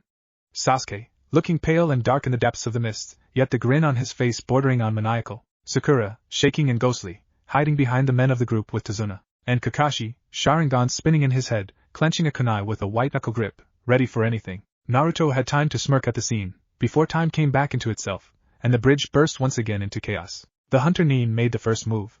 He flashed into view a step in front of Sasuke, engaging the raven-haired genin with a swinging fist that grazed his cheek. Sasuke retaliated with a spinning kick before leaping back. The two kept exchanging blows as Sasuke danced Haku away from his teammates. Naruto remained rooted in place, not sure where he was more needed, with Zabuza, or the mysterious ninja fighting Sasuke. Kakashi noticed his look and gave him a nod. Go, Kakashi barked. Sakura will stay with Tazuna. I can handle this fight on my own. The blonde only hesitated a second to give his sensei a troubled look, before rushing toward where Sasuke was engaging Haku. Naruto found his teammate locked kunai to Saban with the assailant, and wasted no time, twisting his body with a kick aimed for the opponent's head. The ninja noticed him last second, raising an arm to block. Naruto's leg connected solid, his blow breaking through the defense immediately. With a noticeable snap, the opposing shinobi was sent reeling across the bridge as Naruto settled in next to his teammate and pulled a kunai. Haku rolled to his feet a few meters away, nursing his left arm. The appendage was held at a noticeably awkward tilt and hung uselessly below the elbow. The mask continued to stare at them, devoid of any pain. "You can't hope to fight us like that." Sasuke's smirk was signature Uchiha, and his words were mocking. "Give up." Naruto silently agreed with his teammate, but somehow, he had a feeling that it would never be quite that easy. A tool that cannot fight is useless. "I refuse to be useless." Haku's whispered words cut through the thick fog like a hot knife through butter, containing all the desperation of a starved dog. They shook Naruto, as he realized just what kind of relationship the two nin held. "I refuse to be useless." He didn't have any more time to ponder as Haku began to make one-handed seals with his working arm. With that, the water in the mist and on the bridge seemed to collect, to pool together. The air became heavy laden with chakra, and all the heat seemed to be sucked away as the temperature dropped. A technique of the likes Naruto had never seen before sprung forward. The moisture that had pooled together had frozen into sheets of ice so flawless he could see his very reflection in them. The sheets surrounded the duo, forming a dome over and behind them. "What the?" Naruto glanced to Sasuke to see an equally dumbfounded expression on his face. "This is my signature technique, my blood limit." Haku spoke, his voice as cold as the ice surrounding them. The soft edge it had held before was gone, replaced by a calculated tone more fitting to the mask upon his face. "I'm afraid this bridge is the last thing you two shall ever see." With those words, Haku stepped back, sliding effortlessly into one of the mirrors. Suddenly he was everywhere, his visage in every mirror, and his voice seemed to echo around them. "Now you'll see my true speed." There were flashes of movement between the mirrors, shifts in the wind, ruffles of clothing, but most of all was the sound of metal piercing flesh. That was what alerted Naruto that something was wrong. He turned to see a group of Saban had buried themselves into his teammate's shoulder. "Sasuke, look out, you fucking idiot!" Without hesitation, the Uchiha shoved him roughly, sending him sprawling as Sasuke also rolled, a row of more Saban crashing harmlessly against the stone of the bridge. There was no more time to talk as the Saban continued to fly, coming down upon them like a storm, raining down cold steel and death. Every needle seemed to toy with them even more, most too slow to find their mark, but the ones that did were in fleshy areas. Eventually, Naruto noticed something different about Sasuke. He was suddenly faster, having no trouble dodging the swarms. Where before it was both him and Naruto having trouble breathing, now the blonde found himself alone with his hands on his knees. It took him a while before he got a good look and realized that Sasuke's Sharingan had awoken, a single tomos spinning in his eye. By this time they both were pincushions. Needles adorned their bodies like the quills of a porcupine, blood dripping from their bodies like sweat, forming crimson pools at their feet. Naruto hacked into his hand after another brutal barrage, pulling the appendage back bloody.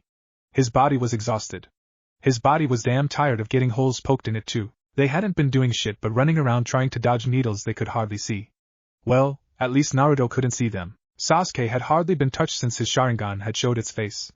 Thinking of his own blood limit, Naruto scoffed. A lot of fucking good the Shikatsu Miyaka did him when he couldn't even see where the attacks were coming from. He pulled a particularly painful Saban out of his elbow, and swore as he rolled to avoid more. He formed the seals as quickly as he could and popped 30 Kage Bunshins into existence.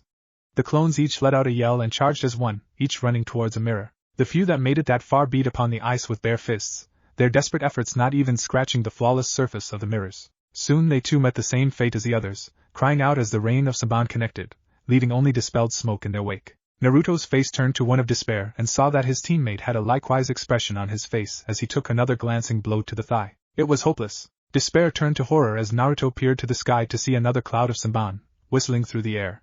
He was too slow. He knew that as soon as he saw them, they were already on their path of destruction, and there was nothing he could do now to stop them. Thoughts of his team flashed to mind as time seemed to slow down. Sakura, Sasuke, Kakashi, they would probably all die too. Naruto wouldn't be there to do anything about it. He saw the old man, Sarutobi, puffing sadly on his pipe, standing over a small blonde corpse. Kimimaro stood nearby, looking down upon him in disdain, but sadness resounding behind the disgust. Iruka was there, face in his hands, distraught. He closed his eyes, not bearing to witness as the Saban came screaming through the air to end him. Not bearing to see as his dreams and hopes succumbed to darkness. He felt them already, digging into his chest, sinking into his heart, ending his life. A moment later, the whistling stopped abruptly. A warm feeling was building in Naruto's stomach. No, not on Naruto's stomach. A warm feeling. A wet feeling. With a horror that he never thought he would associate with being alive, Naruto opened his eyes. A pool of crimson was puddling over his gut, running off and streaming across the bridge like rivers. The blood was pooling from above. Sasuke? His shadow hovered over Naruto, dark and silent, his arms outstretched, his body peppered with newly found Senbon. His imposing stature faltered as a cough rattled his body, spewing more red down upon Naruto, turning the rivers into raging floods of blood. Sasuke collapsed upon Naruto just as the realization of what was happening sunk a knife into his gut. He lost his ability to swallow as tears he didn't know he had stained his face. What the fuck, team? What were you thinking? You idiot! Naruto choked back the lump in his throat as he cradled his broken teammate. Sasuke grinned weakly in twisted amusement. I couldn't help it, he choked out, body shivering as the cold began to invade. My body moved on its own. Don't think you're special though, you bastard. Naruto swore and buried his face into his teammate's chest. He hugged him tightly, as tight as his battle-weary body could, fighting away the darkness, as if he could wrestle his best friend from the depths of the Shinigami's hold. You can't die, he sputtered. Sasuke didn't speak another word. His pale form, cold and clammy, turned motionless and stiff in Naruto's arms. The blood didn't stop though. It dripped and puddled and pooled, both from Naruto and the body he held in his arms. It continued even after he had closed his eyes and his breaths had stopped. Naruto stared disbelievingly down at the stiff corpse. The blank face, the clammy, ashen skin seemed to already be turning cold, the wind seeping what little warmth left away. He was waiting for the laughter, for Sasuke to snap his eyes open and laugh and point and tell him what an idiot dope he was for believing such a stupid prank. Such a stupid joke. That moment never came.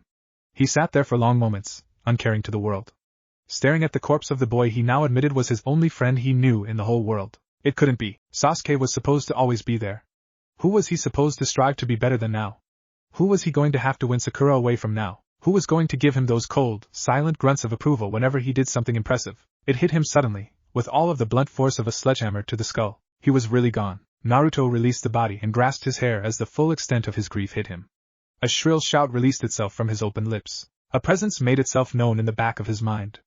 A dark, ominous shadow, weaving itself into his very thoughts, egging him on. It pushed him, riddling him with what-ifs and shouts, no screams for retribution. This is the life we shinobi live. Haku's voice fell upon him, causing far more damage than the Senbon had ever dreamed to.